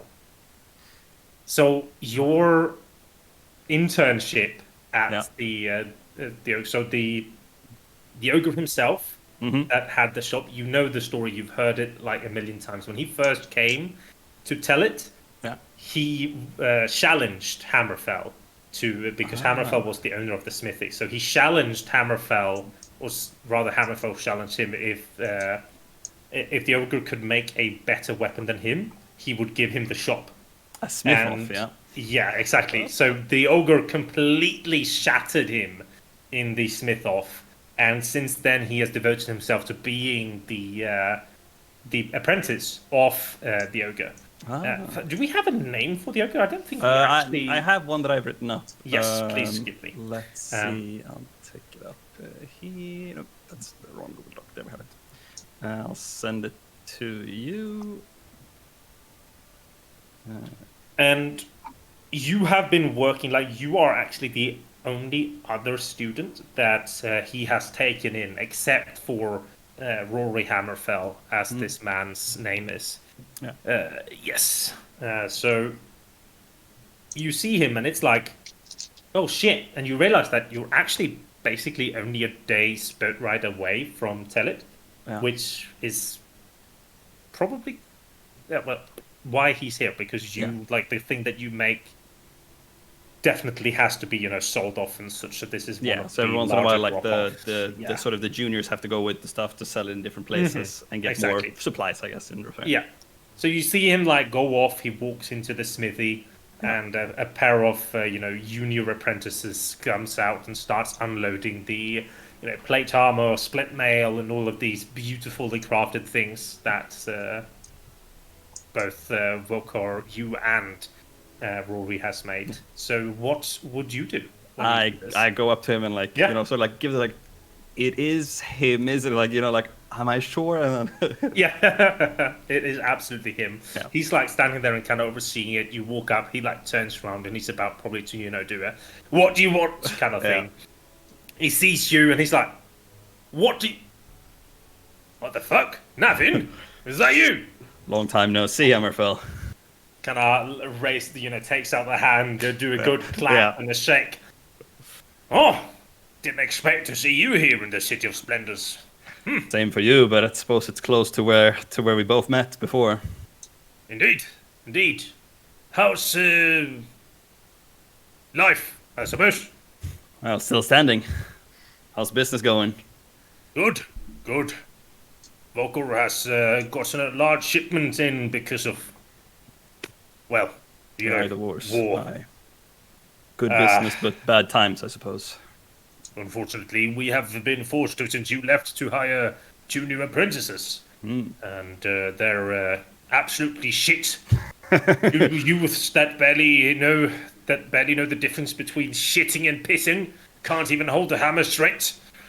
I miss you back there.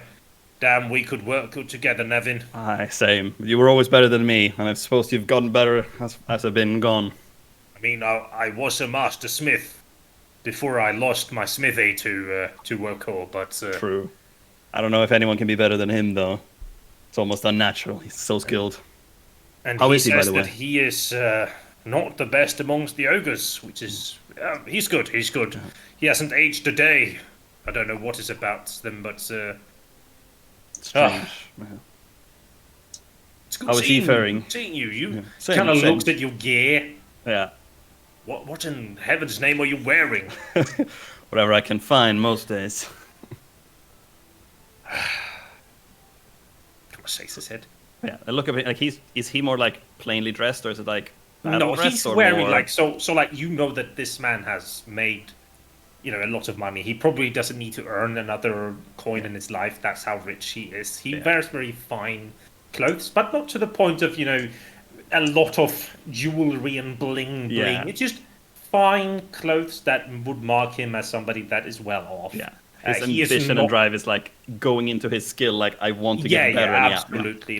And that's probably also why he's so okay being an apprentice after having been a master for probably 35 years. He Yeah. goes back to being an apprentice to somebody that he recognizes as better as him. Took the humbling experience well. Yeah. Exactly. Yeah, he was very braggy before, but these past 10, 15 years of working underneath Workhall has definitely made him humble. He kinda- Do I know which region he's from? Is he from? He is born and bred in Tellet, so he's been there. He kind of looks you up and down several times. You can't be wearing that. Okay, Well, I can't be nude now, can I? Practical for You- traveling, you see. Yeah, you're Almost wearing iron ring mail. Yeah. Yeah, so he kind of just shakes his head, jumps into the wagon, and pulls out a beautifully made chain plate, and just chucks it to you. Oh wow. Rory, I don't know if I can take this. It went missing. We dropped it. Well, I won't tell Walker if you won't. Give him a wink. But please, and I take out my my keg of beer that I have. Yep. It's nothing in return, but please have this. Very least I can do.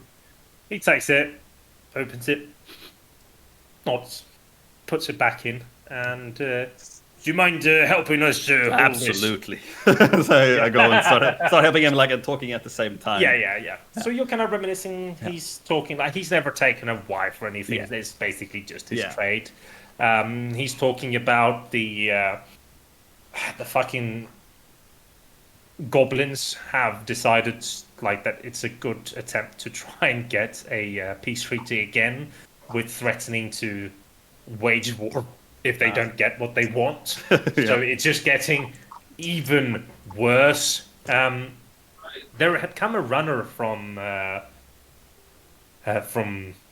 Vivid Reserve saying that the Dwarven Tunnel that has been under construction has somehow been compromised, and that they're sending some adventurers down there, paying quite well, to go and help the dwarves, meet them halfway and try and see what they can do about this collapse.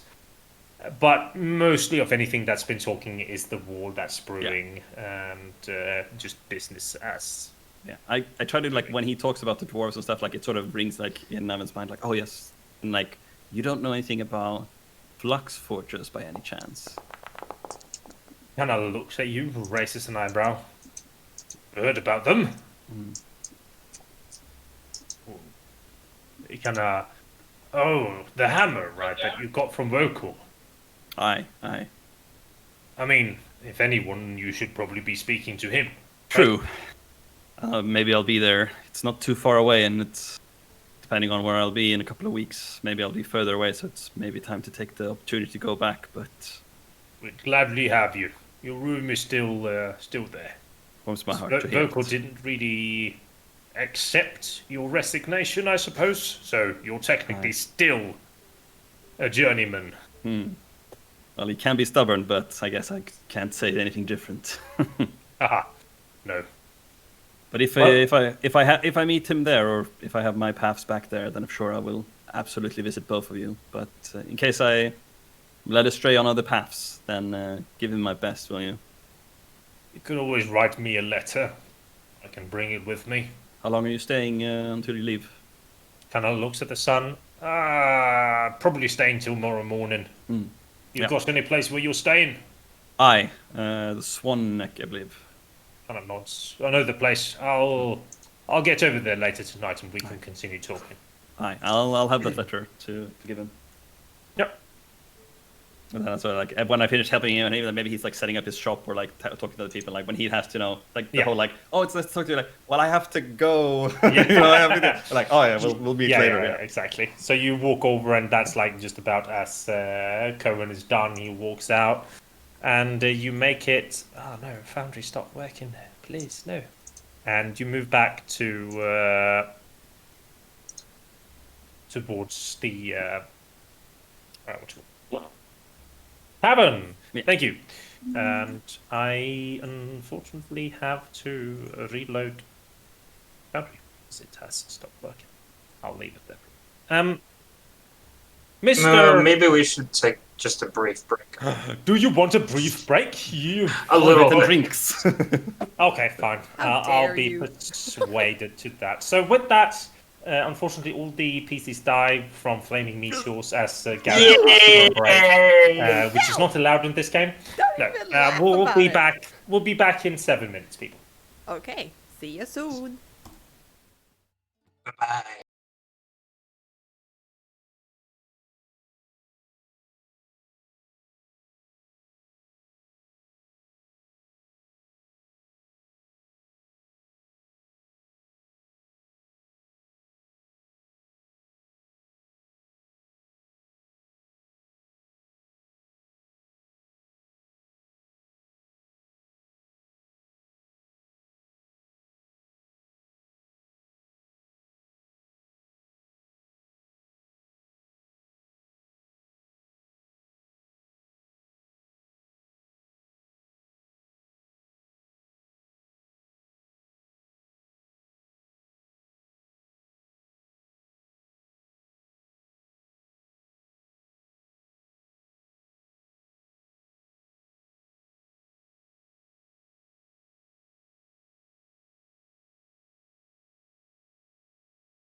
Welcome back, everyone, to That's not how you do it. That's how you do it.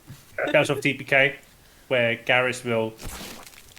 It's Ah! so visceral!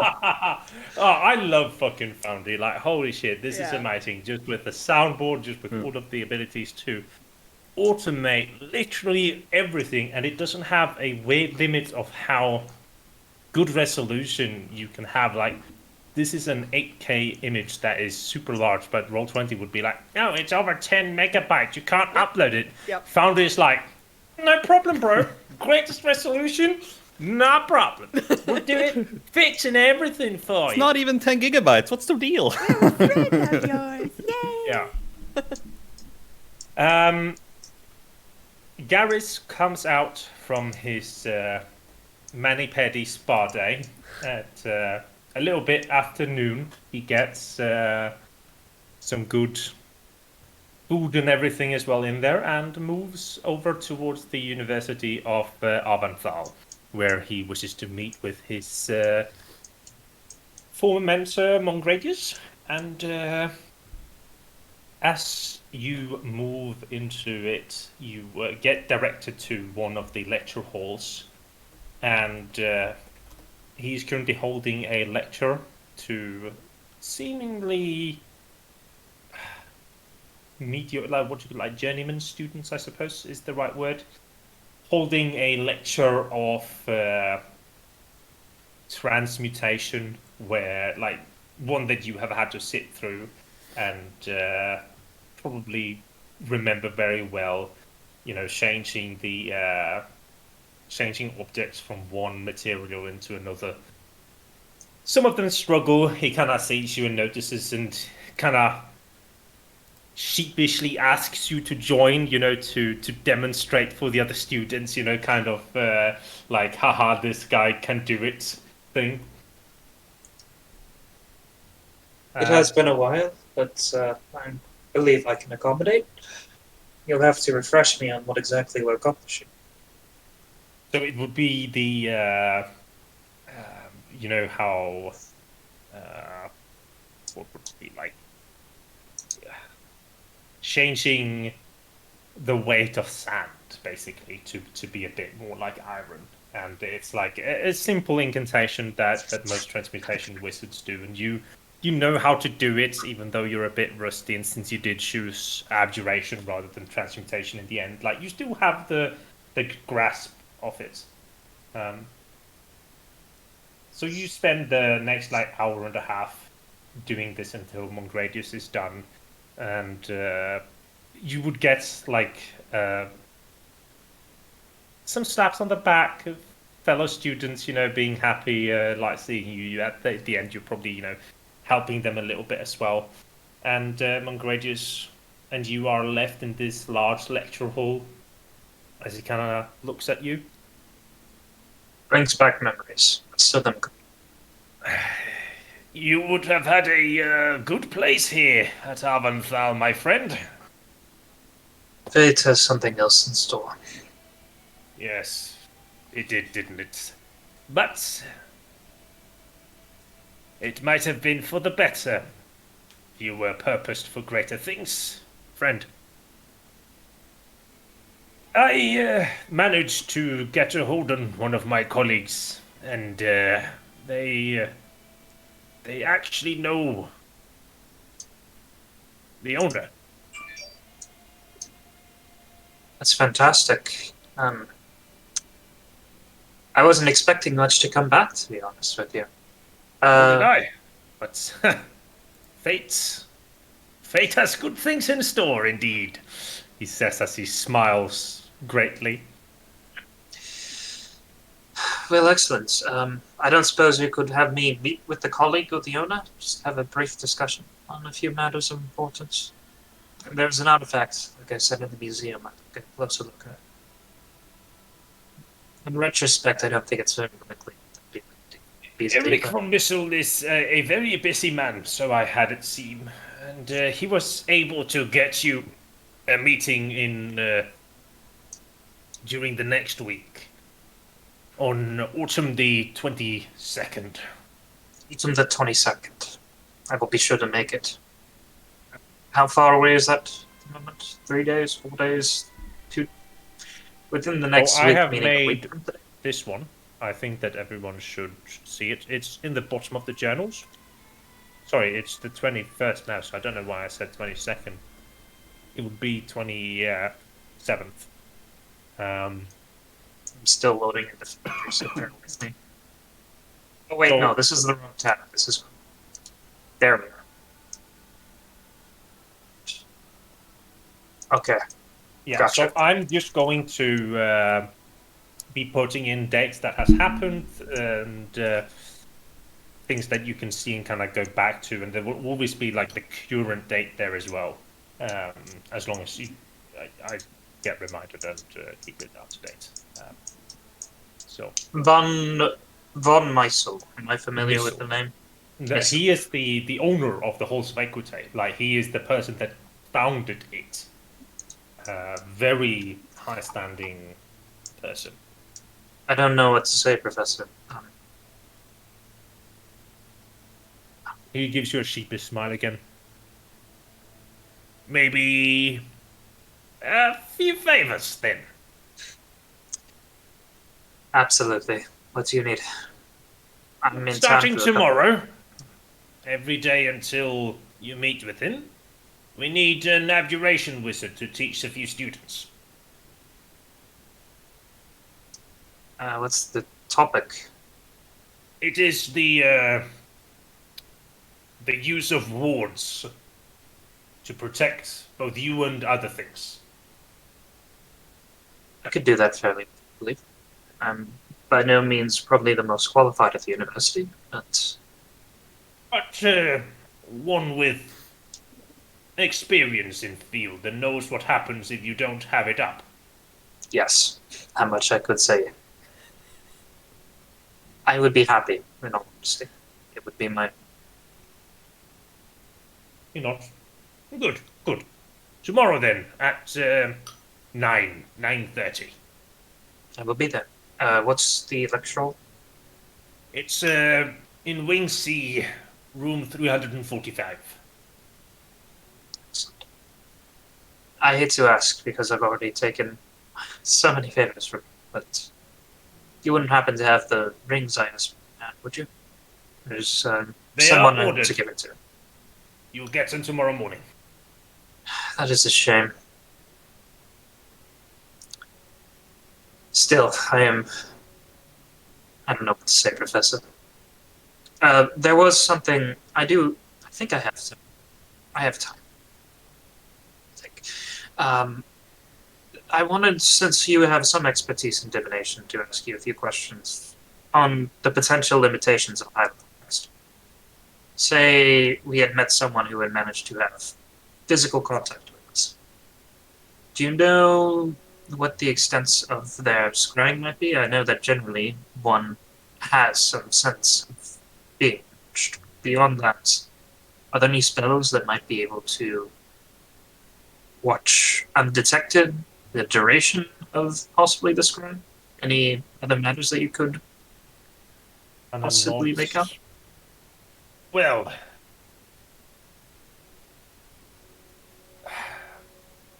you would. The spell scrying works. Kind of like nods and then or like shakes his hand and come.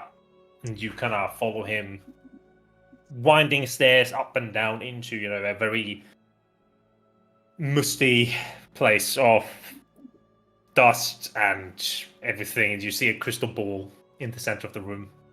Removes a few cobwebs. Gosh, we haven't used this in a long time. But he walks up, places his hand on the crystal ball, and he starts an incantation. And a few words later, you see yourselves in the crystal ball from an angle.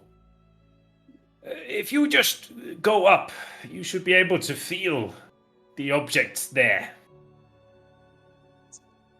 And you raise your hand, and you see, like, in the crystal ball, your hand gets closer, and you feel a physical thing. The scrying spell creates sort of a sensor from which the person can see and hear. Like you hear his voice being echoed through the crystal ball, and then like he lets it go. Oh, the magic is strong, but yes. So you would feel something watching, and then if you have the ability to see the invisible objects, and you would see this sensor around you. You would have Detect this magic is what you're referring to. No, you would need the ability to see invisible objects or creatures. I believe it is see invisibility, it is called. You would, by touching somebody, and perhaps if you are skilled, take a piece of hair or something, they would be almost guaranteed to be able to scry you. However, a scrying spell lasts for only 10 minutes. And if it's a very powerful being, then they would be able to cast it maybe... It's him trying to calculate in his head. 12, 13 times a day. So that is only up to 130 minutes. Unless they have found a way to make it permanent, which would make any divination wizard very happy. But as far as to my knowledge, that is not the case yet. If someone had cast such a scrying spell on me, I would likely have felt it before, Say what's in it. Yes. There would be other things such as the locate creatures, but they have limited effective range, depending And they on... don't give an exact location to the figure. Scrying is the only spell you know of that actually has unlimited visualization, provided the subject is on the same plane. Yes, I do believe so. That was very informative, Professor. Thank you. Nods. Well, I have a lot to prepare, a lot of things to see to. I still have to... Got perfume and... It's been a long time. I will see you at 9:30 tomorrow to attend to the lecture. Thank you very much. He nods and shoos you out in a playful fashion, as if though he always did, even when you came here. And kind of reminds you of the first time that you met him, washed up soldier, no magical abilities, nowhere to go, spending your last money to get here and try and do something. And he had the kind mind and the patience of an old man to help you start your second journey in life, and more or less being more of a father than the actual father that you had that disowned you and threw you out.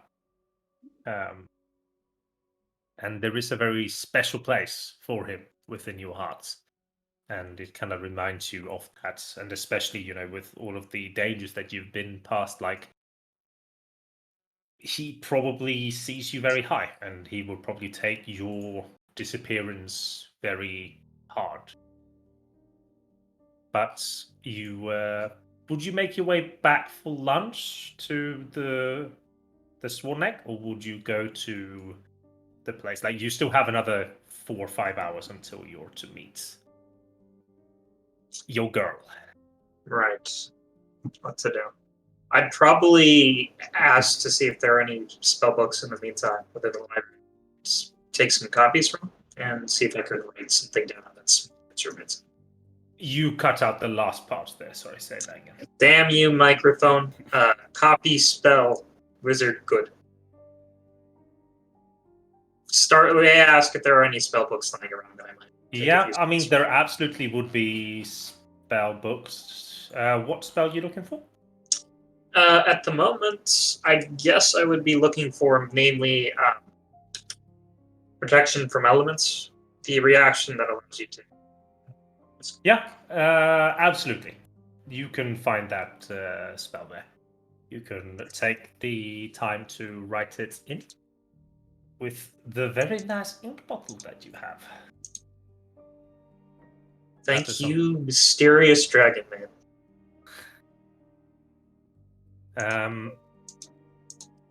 2 seconds as I'm just setting this up. Should be in the compendium, right? The spells, absolutely, yes. Absorb elements, that's nothing. Absorber elements. Tim is just getting the picture of her into Foundry because I still haven't moved everything. You 10. What's that? Her name? Right. Yeah. So, since is there anyone else that has anything to do? Because I think that how it aligns, I think Eli, Christoph, Navin, and Kowén all reconvene back at the Swan Neck for lunch.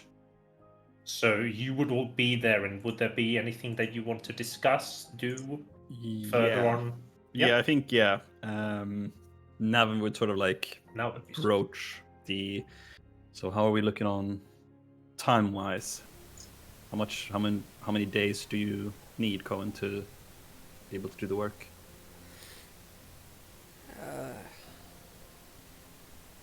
Probably 5.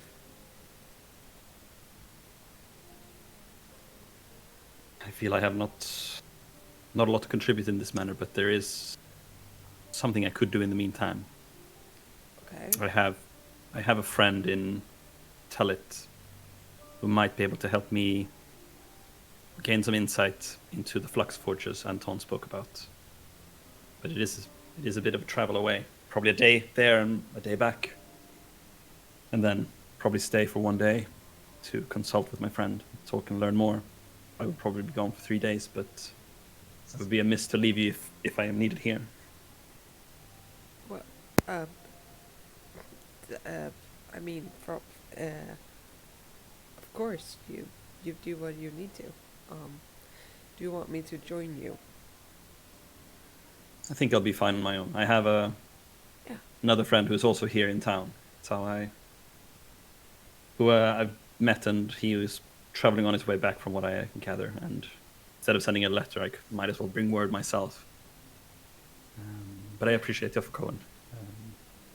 Is there anyone nearby to us, DM, that seems to be listening? Lunch times 1 neck. Roll me a d4, please. It's just a guy sitting like. What did you say? It's just like leaning over the wound, staring.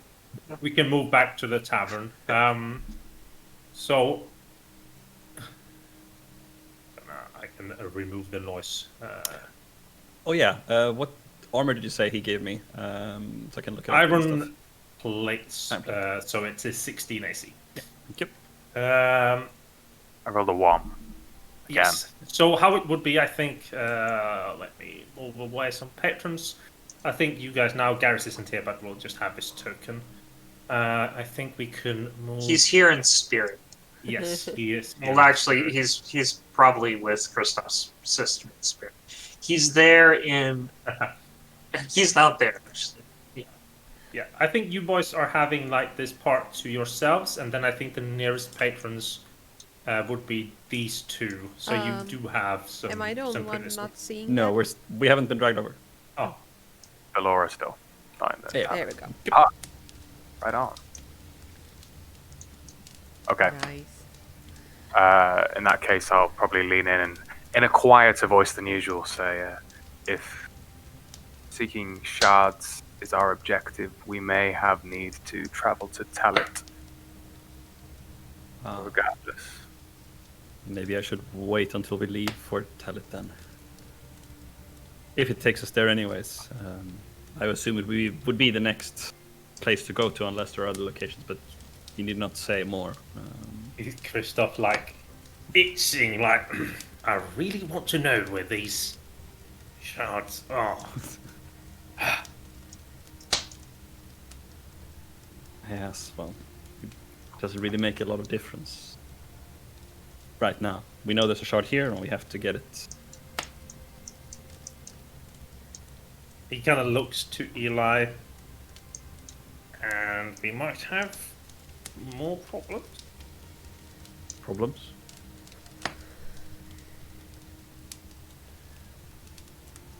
Don't know if muted. I'd call them problems per se.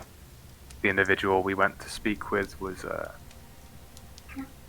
It's a matter I will deal with at some point, whether it be now or in the future. For now, my commitment to Anton would take precedence. Maybe it's my standing that allows me to know this. Sorry, I assumed that you, having worked for the Pommels, knew.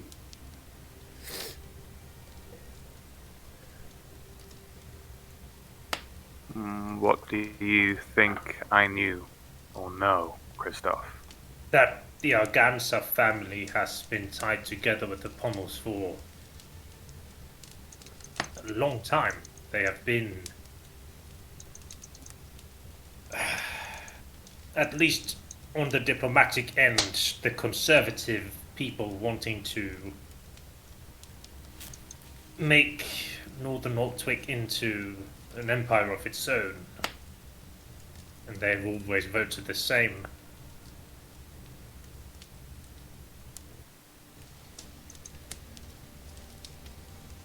I know of the difficulties between them and your family. I simply mean that if one of theirs is the person above in the embassy, then this goes both far, wide, and tall.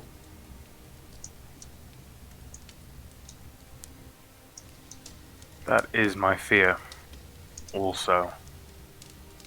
And there is a man named Captain Briar. Me, Garris, were, I believe his underlings is the right word to say. We were out in the Greenskin Crags, sent on a mission, and we found the first portal to the Shadow Realm. Garris got taken, and I had to save him. Since then, we haven't really thought much of this Captain Briar, or maybe that it was just a chance that we happened upon this. But my brother was pulled into another scheme and almost died because of it. In the Wailing Woods, we found a temple to Iluntasuna. And apparently, Briar had sent my brother and mine and Garrus's old company there. Now, I don't know who this Briar truly is or who he is working for, but I believe that he is connected to the rumors that I've heard, that somebody is trying to get a hold of whatever power it is in the Shadow Realm, to use that to carve an empire for themselves, which would be Northern Altwick, and use this, of course, to protect themselves from the Holy Daring Dominion. That is my far-fetched conclusion, but as Garris probably would say, if he was here, that all of this is too many coincidences. I would add that it too seems coincidence that those locations also tie to marks on my map.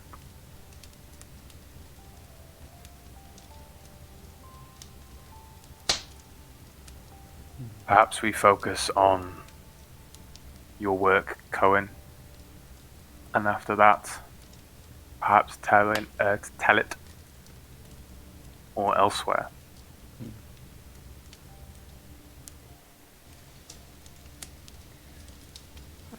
Do you want this back, by the way? And I point at the head of, yeah, my red hair.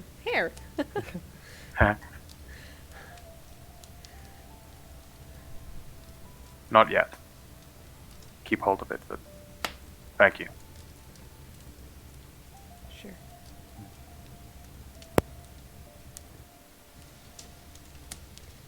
So, Kowén is busy for the afternoon. What will Eli and Navin be doing? I think Dan will work on writing his letter. Yep. Even though he might be going there soon, he'll probably send the letter and then wait Yep. for Rory to come.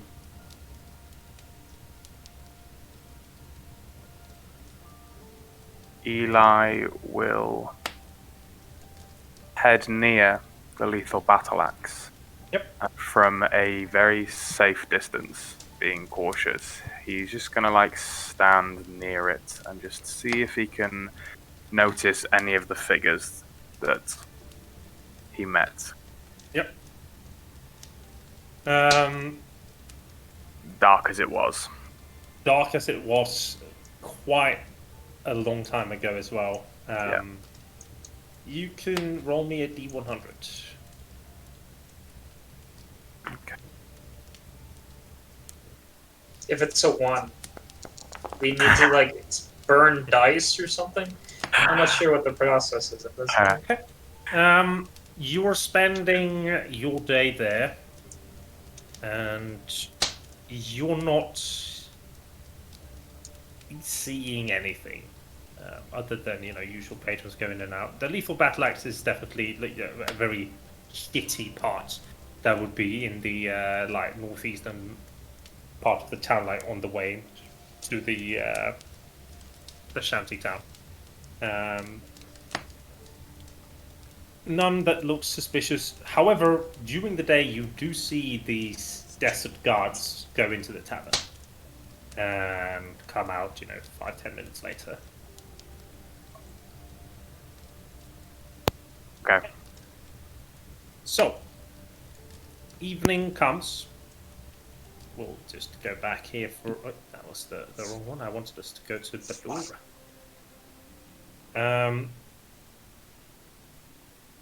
You all kind of gather back in the Swanek, except for Mr. Garris, who walks.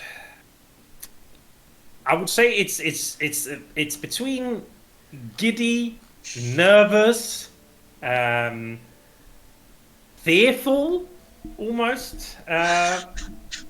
You haven't seen Helena since. Like prior to you leaving, like you saw her shortly in Oldburg before you set out when she kind of said hello, but you haven't seen her since prior to you leaving for your assignment in the Greenskin Crags, which is quite a while. Sure, you've had letter correspondence, but this is something entirely different. You walk past the university towards the Regal District. You get to the gate, and the guards look at you like they see your posture and stature. They don't really bother asking you to walk in, like to show anything. Do you have your ring on you, or would you have left it off?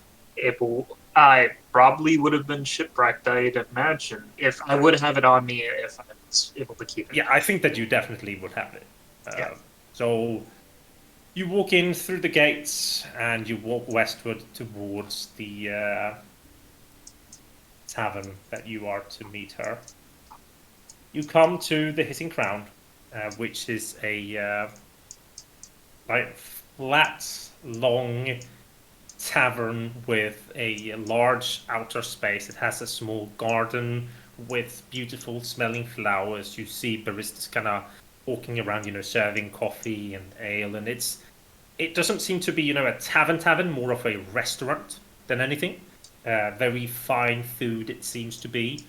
There seems to be a line as well on the outside, where it says, drop-ins, and then you have the line where it says reservations.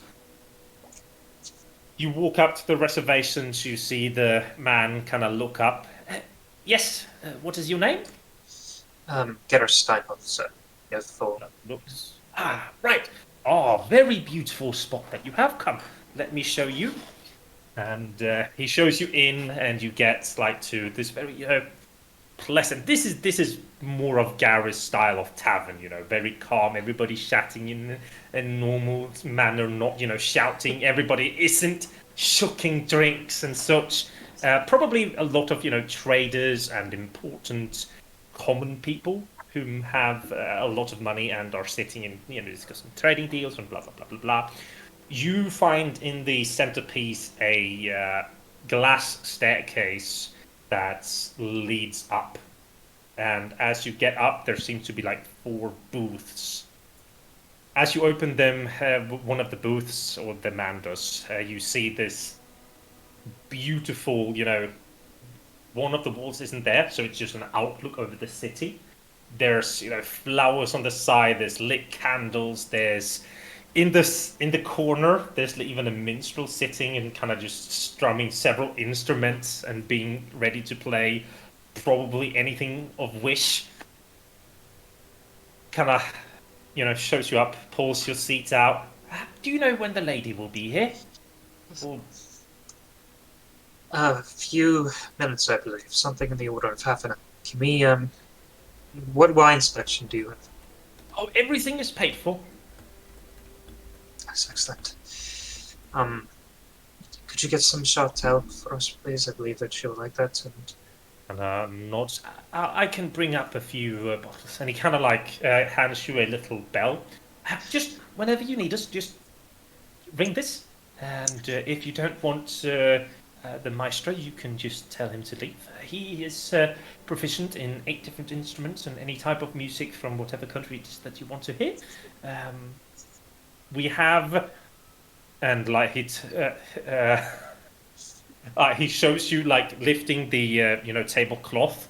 Underneath, there's stamped to to the underneath. There's towels that you could very sneakily get your sweat off your hands as he sees you doing this, and he's like, you can just Thank you. Nods. Big night, huh? Something of the sort. I haven't seen them for years. And it's complicated. He nods. I will go out and make sure that she comes up. Would you want the food and such to be here prior to her arrival, or as she comes? I don't know what would be best. I think if you haven't seen her for some time, I would suggest maybe having a glass of something non-alcoholic present at first, and then you can order things together. Sparkling water, then, if you would. Thank you very much. He walks away, and a minute later, a woman opens the door and comes in with a ice-cold tray of that has a glass carafe on it with some sparkling water. Now we're the fancy people's food show. You sit here and you wait, and the longer you wait, it's both, again, it's like coming and going in waves. It's like, ooh, and then you're like, it's fine. I know, she loves me, and blah blah blah blah. And then you hear the heels on the glass, and the minstrel kind of, any type of music, sir? Something from the homeland, something common. Kind of nods, and he brings out a imagine slamming drums with his foot, and then playing a what would it be? It would be probably lute that he would be going for. A very grand tale of from the beginning of the Commonwealth, which or not Commonwealth, sorry, Altwig. And the door opens. You hear the muffled sound from the outside, and then the door opens. And you see in a long, beautiful, bright blue with golden trim dress, Helena standing. Her brown eyes just fixated on you, filled with joy. Her long blonde hair is pulled back into a Dutch braid, and several earrings adorn her ears. She has a bit of rouge lipstick that kind of makes it a bit more pinkish color, and she smiles. Her teeth just as white as usual. She gives you a very mocking, what do you call it? Where not bow? What fuck? Yeah. What is the curtsy? Yes. She gives you a very mocking curtsy as she walks over. Do you just sit in your table or in your chair? I stand up Yeah. and pull her seat out. Elena, it's been quite a long way. This is such a long way to come. You look lovely. Not really. Not with the teleportation circle. It's just True. a step away. She sits, pulls her gown down, sits, and looks just very casually, takes the sparkling water, pours it, and then the waiter puts down 2 menus, and you have like anything kind of that you want to have. Where it says like the special would be marinated venison grilled over like long fire and with sweet potato and what do you call them, the hackkonverter. I have Green no idea beans what that or is. Hmm? green beans or Yeah, green beans probably and such. Yeah. She kind of just doesn't touch it. She just looks at you.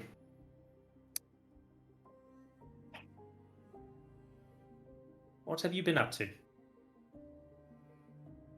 Oh, getting my ass kicked from here to Harris. But one day at a time. I heard that you got in a shipwreck. I thought you dead when we heard. Yes, I'm sorry I didn't write. Things have been... Yes, it was very inconsiderate of you, Garris. No, I didn't know what to say. And I didn't think it would reflect well on you. That letter coming from a man such as myself. But yes, I'm very happy to have you. I have said it many times before. I couldn't give less shit about what my father believes or what my mother believes.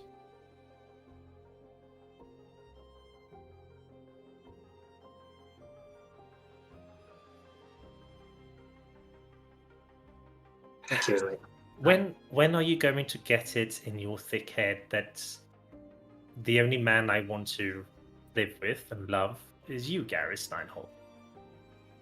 And the difference of class and nobility or your reputation, your damaged arm, it's not going to stop me from getting what I want. You say that now, but there's a certain weight about it. I'd rather not impose it on anyone else. Especially you. One day, maybe, when I have things together, when things have settled down.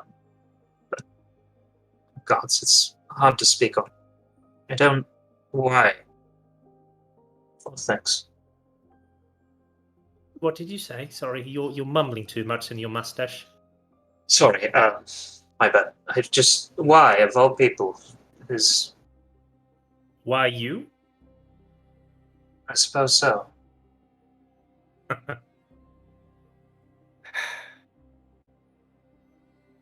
When you were sent as a squire to Oldberg and your family, I saw a young man who loved what he did. And he stood up for the people who couldn't stand up for themselves, even if he knew sometimes that he would get beaten and ashamed of. You always played by the rules. And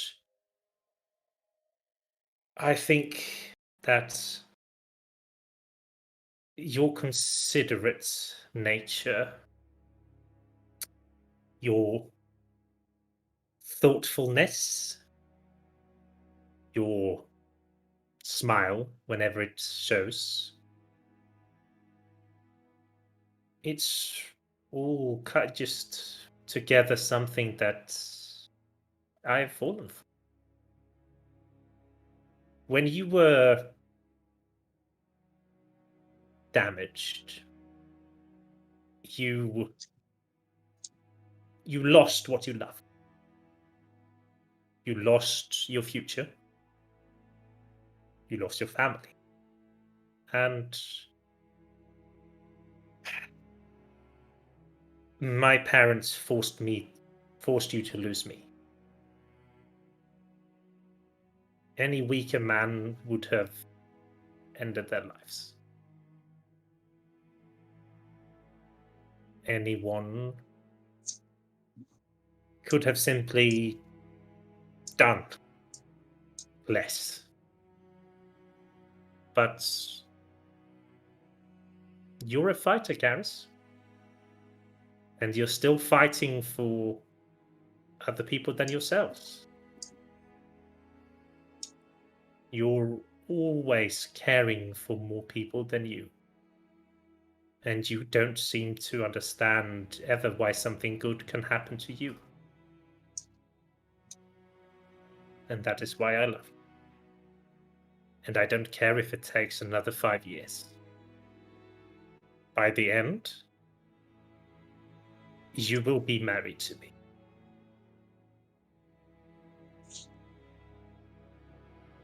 When I met you and your family, I do have a confession to make. It was more of a political consideration. How to forward my own standing, put myself into a position where I could make real change, something genuine. Now, something different. Something about your eyes, the way you hold yourself. Steadfastness, your incapable stubbornness that you share with your brother.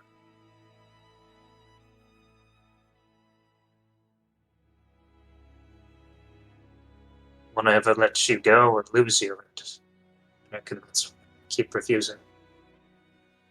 I've lost most of everything I had precious. And I'm still not strong enough to hold on to that, which I still do.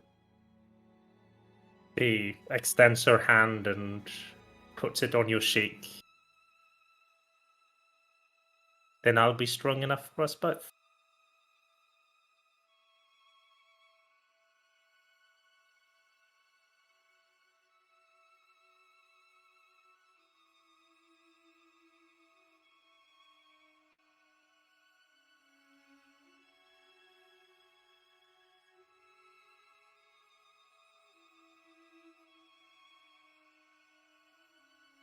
You're not Thank you. going to push me away. I know. Any more than I could push Kristoff or any of the others, dear. He loves you almost as much as I do. He is an odd one, that one. Thank you. And when the time comes, I will fight just as hard as you have for that marriage. Not for the political sake of it. Because you're something I hold dear. I don't want to lose anything else. He just smiles, holds her hand, and then Oh, this is too much feelings for me. How about we make merry for a bit, reminisce on the better aspects of life, find a connection there. Sorry, that was very clumsily said. she pulls out the menu and you start talking, very casually about things that doesn't really matter. But no matter what you speak about or what you say, the only thing that you can feel is just home.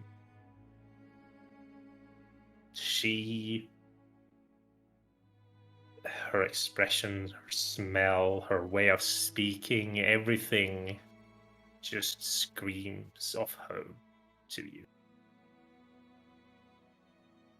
And later that night, she thanks you for the evening, asks you to guide her down to the teleportation circle, and then she's gone as quickly as she came. But this evening will forever be etched within your hearts.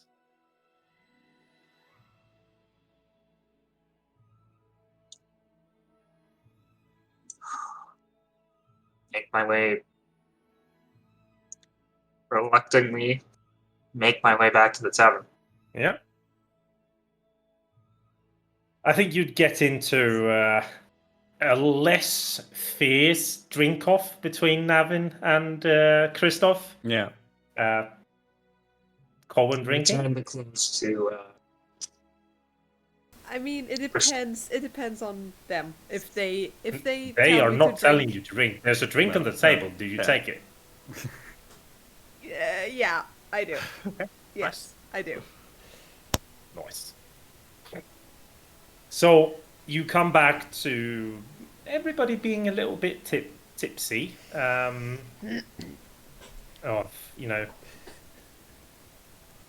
Garris is beaming, I think.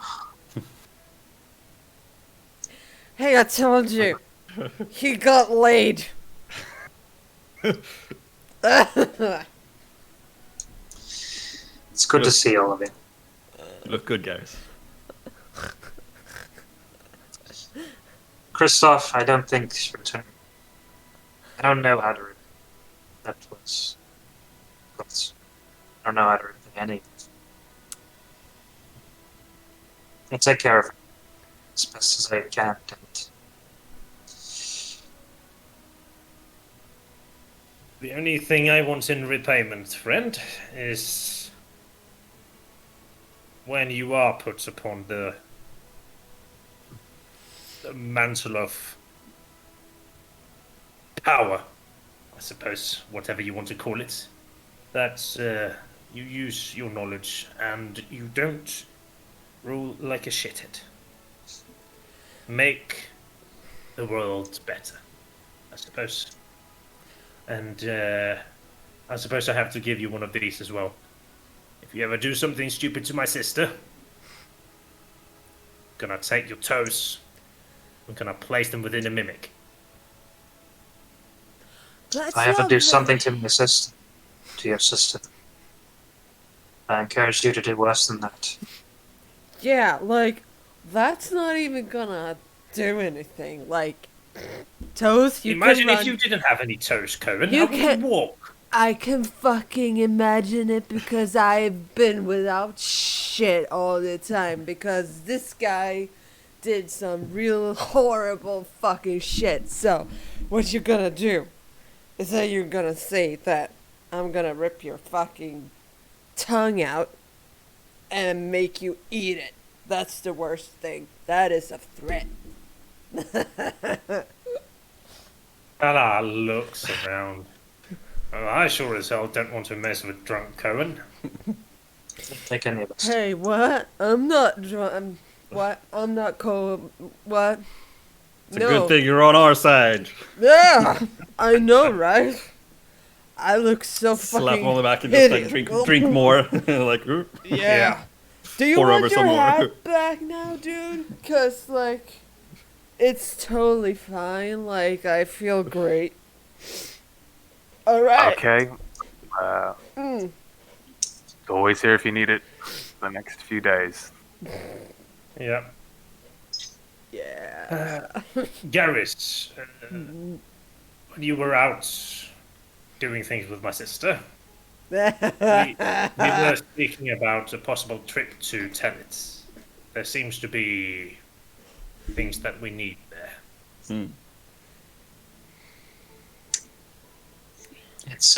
Well, we do have a few days. So arranged a meeting with the owners. My own cloaks won't likely be enough. I appreciate your company, Christoph, but it's not for another 5 days or so. if we could get to Telet and then quickly come back, I think it might be very possible to take care of whatever we need to. Of course, that will require some logistical support and transportation to make that journey, but I think it's doable. Agreed. Yeah. It would be like just to hit a boat right over if you're helping, talking like another 4 or 5 silver. It's not very expensive to go over there. However, Kowén has to, if you want to make the forgery, has to stay and do that. He can't do that traveling. And Garris is stuck with the university for 5 days. This is true. I do have obligations that I momentarily forgot, sorry. What did you do, you devil? She's just lovely. I can't. I Yeah. don't understand her feelings. Well, I understand, like, you're super awesome. Right, Navin? You're all wrong. You're super. Yeah, don't say anything back. Like, that is true. You see, It Kowén. sounds like the best course of action, as foolish as it may be, is to split up, perhaps. Me and Kowén stay in town to handle the shot here. Let me lie. About it. When you get into trouble, we'll come back and save you all. Sounds like a good plan to me.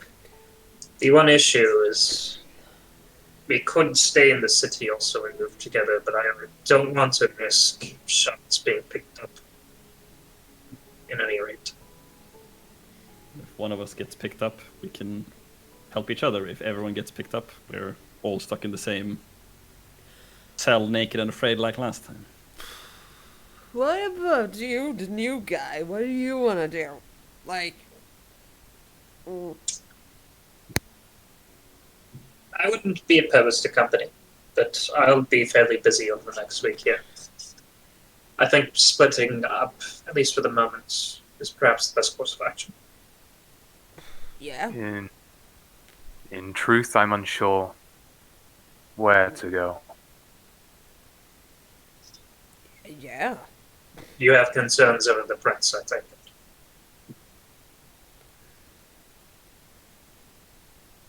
I think my concerns no longer entail the prince and his passing, more so people who have broken my trust and fear for my family. But their concerns for a later date, I think the shards, I feel, are more of a pressing matter for the meantime. I don't doubt that inevitably I will head north again. My map, the locations I've divined suggest enough. So I'm happy to stay in Bellora and assist how I may, or if you would like me to journey with you south over the lake, I'm at your service also, Navin. You're more than welcome to come, of course. But the journey is, well, not that interesting, and it would cost to travel. And I would come back here regardless. I'm not familiar with the location in question. Telet, right? Yes. This is your homeland. I do not presume that they have particularly strong infrastructure, namely teleportation circles. It's not part of Saranir, is it? It's I will put you on the map. It is just southeast of Bellora, so it is. You went through there when you were injured. It is a part of the. We can grab this part actually because you would know about it. Let's see. Did I put this in? I might have missed parts of it. Yeah, I haven't. Oh. Telet is like a rather small city. Has like. Let me just.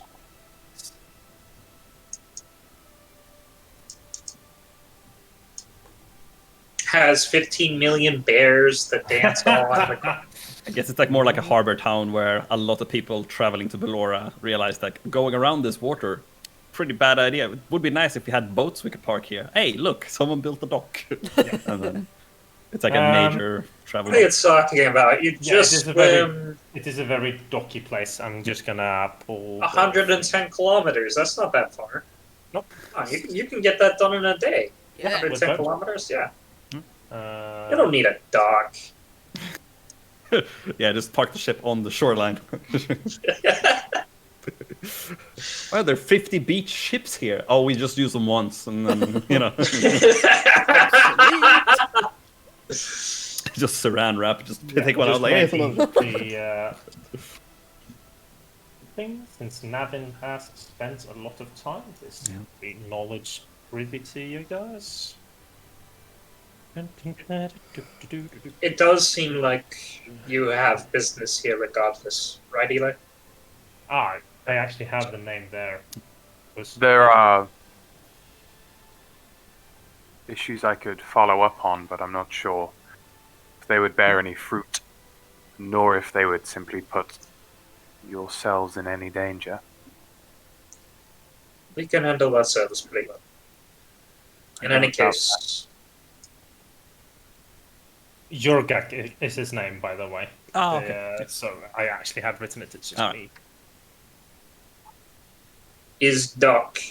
It's a large harbor city that receives shipment from the west heading eastward. Bustling harbor is the only truly quiet when all the sailors are drinking cheap ale and listening to a bard singing sea shanties. Harbor, sailors, relatively safe. So it seems like a harbor town, right?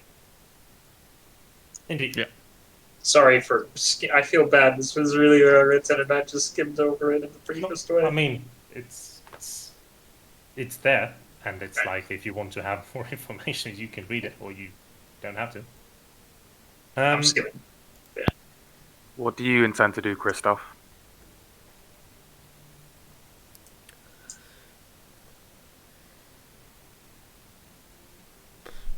You can hang out with me. Nah. You smell so bad, Kowén. Yeah. That was a agree. joke. Stop. What? Oh. If My we kind of only thought is that if the opportunity is available, I would appreciate being able to follow up on some issues I have in Bellora still. But if no one else is going with you, Navin, I could scout out the city and attempt to locate roughly what we seek in the city south while you conclude your business. How urgent is your business in Tillum, Navin? Well, it's not that urgent. It's, well, I have some pressing issues, but it's more of a, what should I say? More of a worry. I think I'm powerless to affect what's happening, but in addition to that, I have some information I need from one of my teachers there about the flux forges. You remember Anton spoke about them, Garris. And I think that would be the best source to find out more, and I would probably be more useful. And I don't think I would ever be as strong as Anton, but maybe a bit stronger. Come on, Navin, you're super strong. I've seen you fight off like all these different things. Like it's super. You don't Not all of have us to can worry. throw magical energy from our fingertips like you do, Colin. Exactly, and you are amazing at doing this wingity-dingity thing. Kowén, do you know restraints when it comes to alcohol? Just drinking a bit. No. No. No. Okay. Neither do I usually. What? Sounds to me perhaps the best course of action, Bristol. Since you know the area very well, is to escort Navin to Tillit. Do I have to spend more time with this one? Yes, you do. Yes. Would Do I you have so much rather time with this spend it one? with me, the man who is doing your sister? Oh. Like, just like record scratch, It kind of just nods. and then like Everyone Then, in the like, tavern turned around. Figuratively, no. I should have left you in the Shadowfell. Ah, There is, I'm not certain you heard, but there are 2 reasons for us to go to Tenet. One is Navin's pressing issues, and the second one is our friend's research have led him to believe that what we seek is there as well. If it's behind a wall, I'm going to need to be there. That is why we can go, scout, and come back.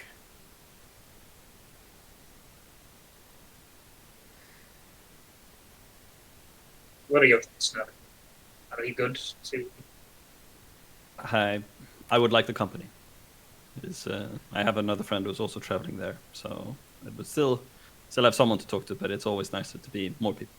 About at this point, the door opens, and you guys see this older, definitely, working man in his, 50s. Arms as broad as his fucking thighs. Walks over to you. Yeah. Navin! Hey! Rory, come on, sit down. Let me introduce you. Looks to all of you others. He kind of stops and kind of looks to Christoph. Points a little bit. Is he? He just kind of Just sit down. Sorry, everyone. My name is Rory. Rory Hammerfell. hi. Oh, These are my hi. friends. Garris, Kowén, Christoph, Hi. and Eli. And nods. This is Rory Hammerfell. We've worked together at Intellit, and we've been learning the trade of smithing for a while. And You pretty good have chap. been learning the trade, friend. it's true, fair enough. I am still probably the one who knows the least of all of us in that workshop. Except for the I kids would recently doubt that too. hired. Any good food here? Anything you recommend? And let's say commoners tavern. Basically, what they serve is what you get to an extent. I don't listen to him. It's all good. Exactly, I agree. Kind of nods and then walks over, orders something. Anything you want to say while he's gone to put a period to your conversation, or you just letting it out in the sand? I will travel with Rory, and anyone who wants to follow, more than welcome to come with. I'll follow. Don't Give die. him like a slap. Like, Maybe we'll get shipwrecked. again, That'd be a fun. can't happen twice. The gods will. forgive Something all. about lightning, I think someone said sometime, but yeah. Yes, It's the same with ships. To be fair. Rory comes back with a Oh. plate of food and sits down and I've heard a lot of rumors from Navin about one of the ogres. oh, you mean Jurgak? Yes.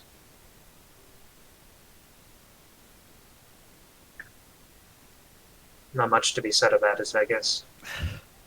I mean, he's an ogre, large, likes to hit things with his hammer. Sounds like Not much different than another person. Just Like that he Navin. gets a lot of what do you call it? Hate, I suppose. People who see him see an ogre and immediately wish him harm. Myself included when I first met him. You tried to swing that hammer of yours, and he took it with a finger and then simply tossed it away. Aye. It was quite embarrassing to look at, to be honest, Navin. True. I think he's. Now that you say it, I think he's pretty good at humbling people. Don't you agree? Like you see him rub his forehead a little bit. Absolutely. Should I tell you the tale that happened 13 years ago? Yeah. And I nods. I'll need a few ales for that. You So can have some. it was a very hot day in the summer. I had just come off a long haul of making this plate armor that was going to be sent to be magically enhanced and then given to one of the white guards who had been doing some some specific shit for someone. There I was, sitting near the dock, glass in my hand, and off the boat that had just came in comes this 3-meter tall giant. He walks off to me and asks where the smithy is. I, baffled, tell him that I own the only smithy. I was a prideful man. I thought that I was the best, and I might have called him a few things, such as imbecile, incapable. He very calmly told me to show what I meant through a smith-off. I told him I needed to rest. He obliged and slept behind my shack. 2 days later, I was humiliated, to say the least. He managed to craft a great sword in a matter of hours. What? It took me almost 3 days. And his craft was simply spectacular. He swung his sword at mine at the end, shattering mine, and all of my dreams and hopes. I had in my delusion bet my smithy. And, well, here I am now, an apprentice to Jurgak, 13 years going, and I still have a lot to learn. Huh. Tale for the bards. Yeah. What? And I push a drink towards him. He takes it and sips it a little bit, like off a face, like that's a bit sour. Yeah. Navin starts to like take a story, like talk about the shipwreck, but not including like the name of Anton or the tablets, but just like, oh, we're shipwrecked and then we had to fight monsters to get back. He would be very intrigued and listening, and just one of the many adventures we've done. Yeah.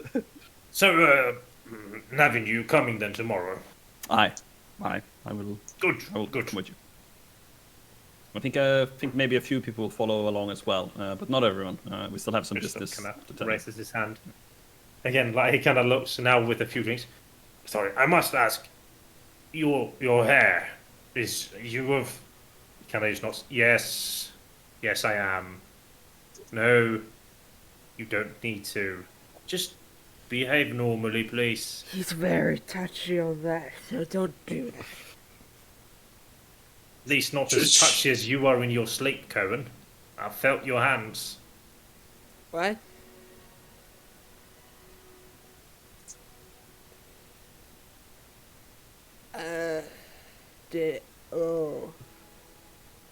I'm sorry. He's making a joke.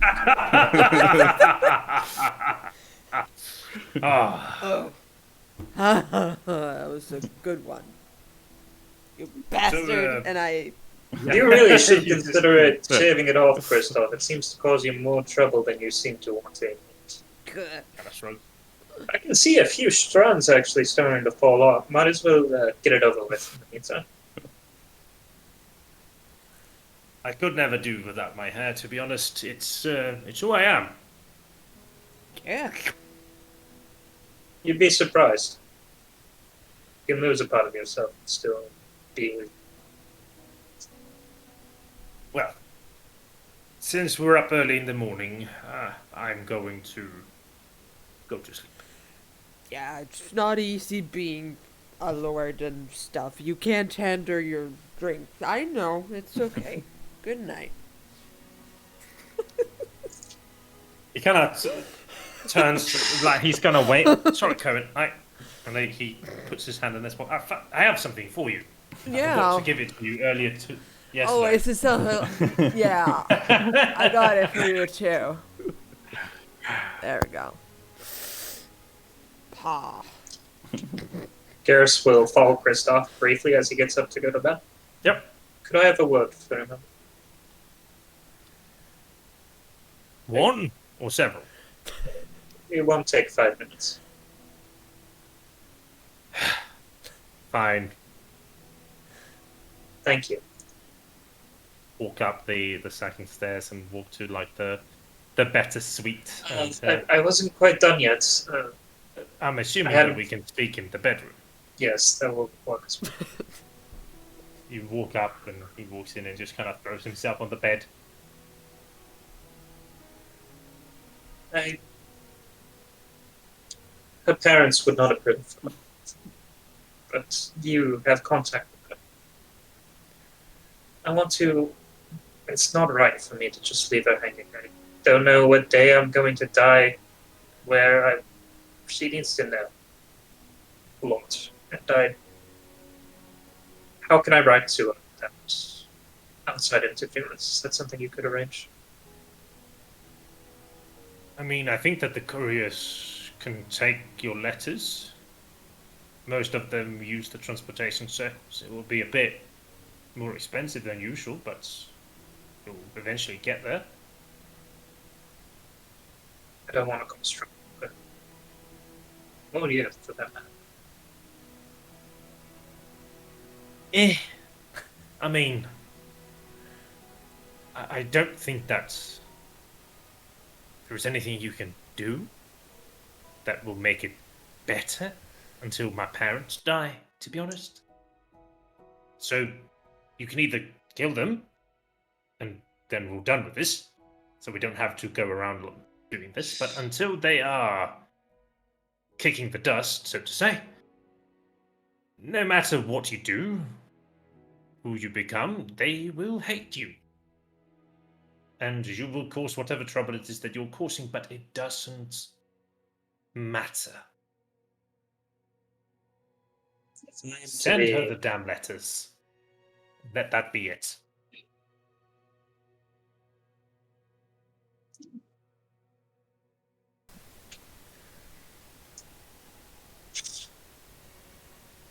Okay. As foolhardy as it might be, as much as it might come to bite us in the ass in the future, I will send her the letters. Thank you. That's my man. Try to sleep off the hangover. We need you well and bright tonight. I haven't barely drunk anything tonight. That's what you say every night, Christoph. Chase it. The day that I am more hungover than Navin is a day to see and behold. You hear him like, I am never going to lose a drink off to Navin. Yes, sure. I believe you. Navin just feels the spite in Yeah, his head. look. It's like, It was a big tough call. Kristoff! Yeah. The night progresses. Rory tells stories. You guys tell stories. Navin and Rory eventually, rather earlier, goes to bed. Then we're down to Kowén, Gavin, I'm supposed to say again, fucking Garris and Eli. Anything said, or is it just more just social interactions, or? Yeah, I'll just try to break break a little bit beneath the cracks of Eli and just trying to figure some of it out. Just not in a bad way or anything. I'm just very curious that I'm asking the same question maybe in different ways. So. What kind of question? What is it you're after knowing from him? Where are you from? Bellora. Yeah, I know that. Why, who, you said that, you had a problem with the assassination? Oh, I shouldn't say that. No. But yeah. Did you do it?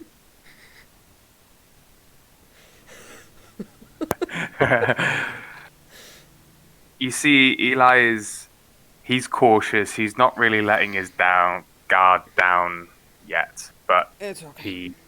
he is he can't resist that level of endearing. You know, I think partly because Eli's not entirely. He doesn't think you're going to remember everything he says the next day anyway. Yeah.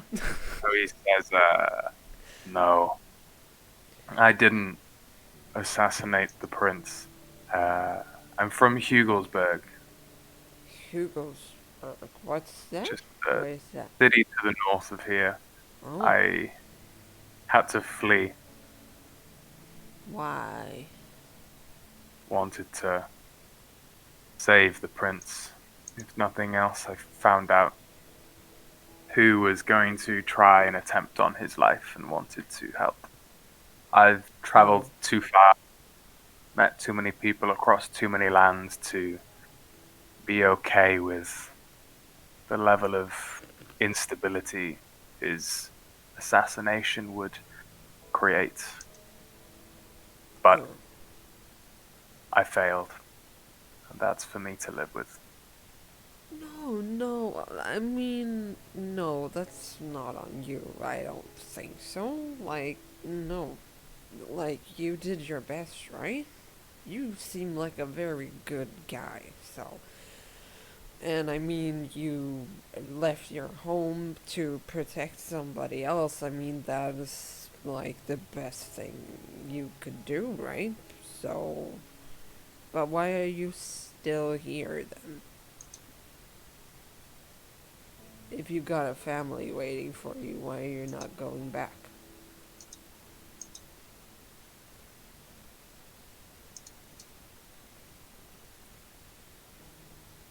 You should get some rest, Kowén. Alright. We will need you over the next few days in top form. Yep. Keep hold of my hat. And Eli's going to get up and go to bed and leave his hat behind for Kowén to use.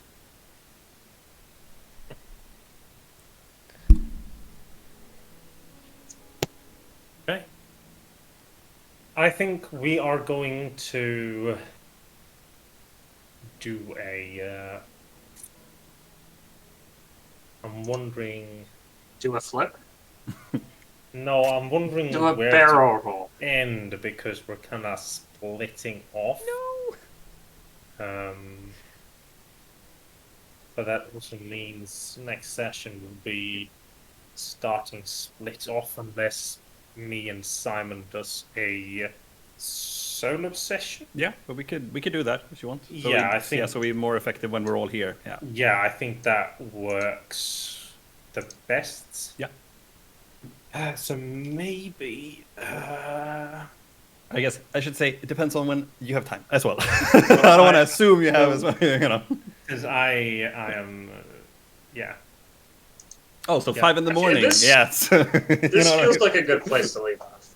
I think so too. I would need Simon, and I think that's about it. I think the other ones we can do. So I'm just gonna summarize the few days then for you. I mean, Garris is doing one thing basically. He's lecturing from 9:30 to 8 in the evening, and not having a lot of free time. Kowén is working on the tablet, and Eli is doing what?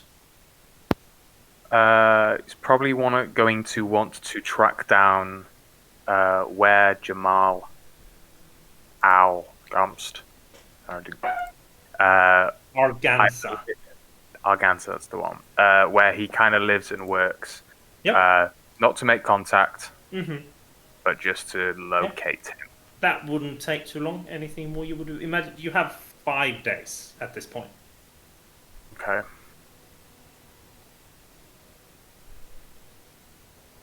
Break into his That's all right. house. Well, I'll message you over the next few days if that's all right. Okay. Yeah, no problem. No problem. So we will. Exposition. we're leaving off on the morrow of the 23rd of autumn as Navin and Christoph and Rory is heading towards the docks. Garris is sleeping and taking whatever time he can before his lectures start. Kowén is trying to find a place to work for the day. And Mr. Eli is trying to do some subterfuge espionage on a certain Jamal. Awesome. Thank you very much, people. And we will catch you guys next week again. Please join us for the continuation of this arc as the players choose their path in trying to find out why we have the rifts, stopping the rifts and stopping them merging to the Shadowfell and the material plane, and finding out all the different actors within this fucking weird plot of assassination, and if it's connected, if it's not. Thank you. And Thank you. Good evening. We are rating, so 9 seconds, 8 seconds, 7 seconds. Let's see. We Yeah. I'm that better. Yeah, I know. I'm working on it, okay? Thank you, I said, everybody. you and I, it's a thing of both. Yeah, that's true. Thank you, guys. Bye. See ya. And we're not leaving off on a cliffhanger.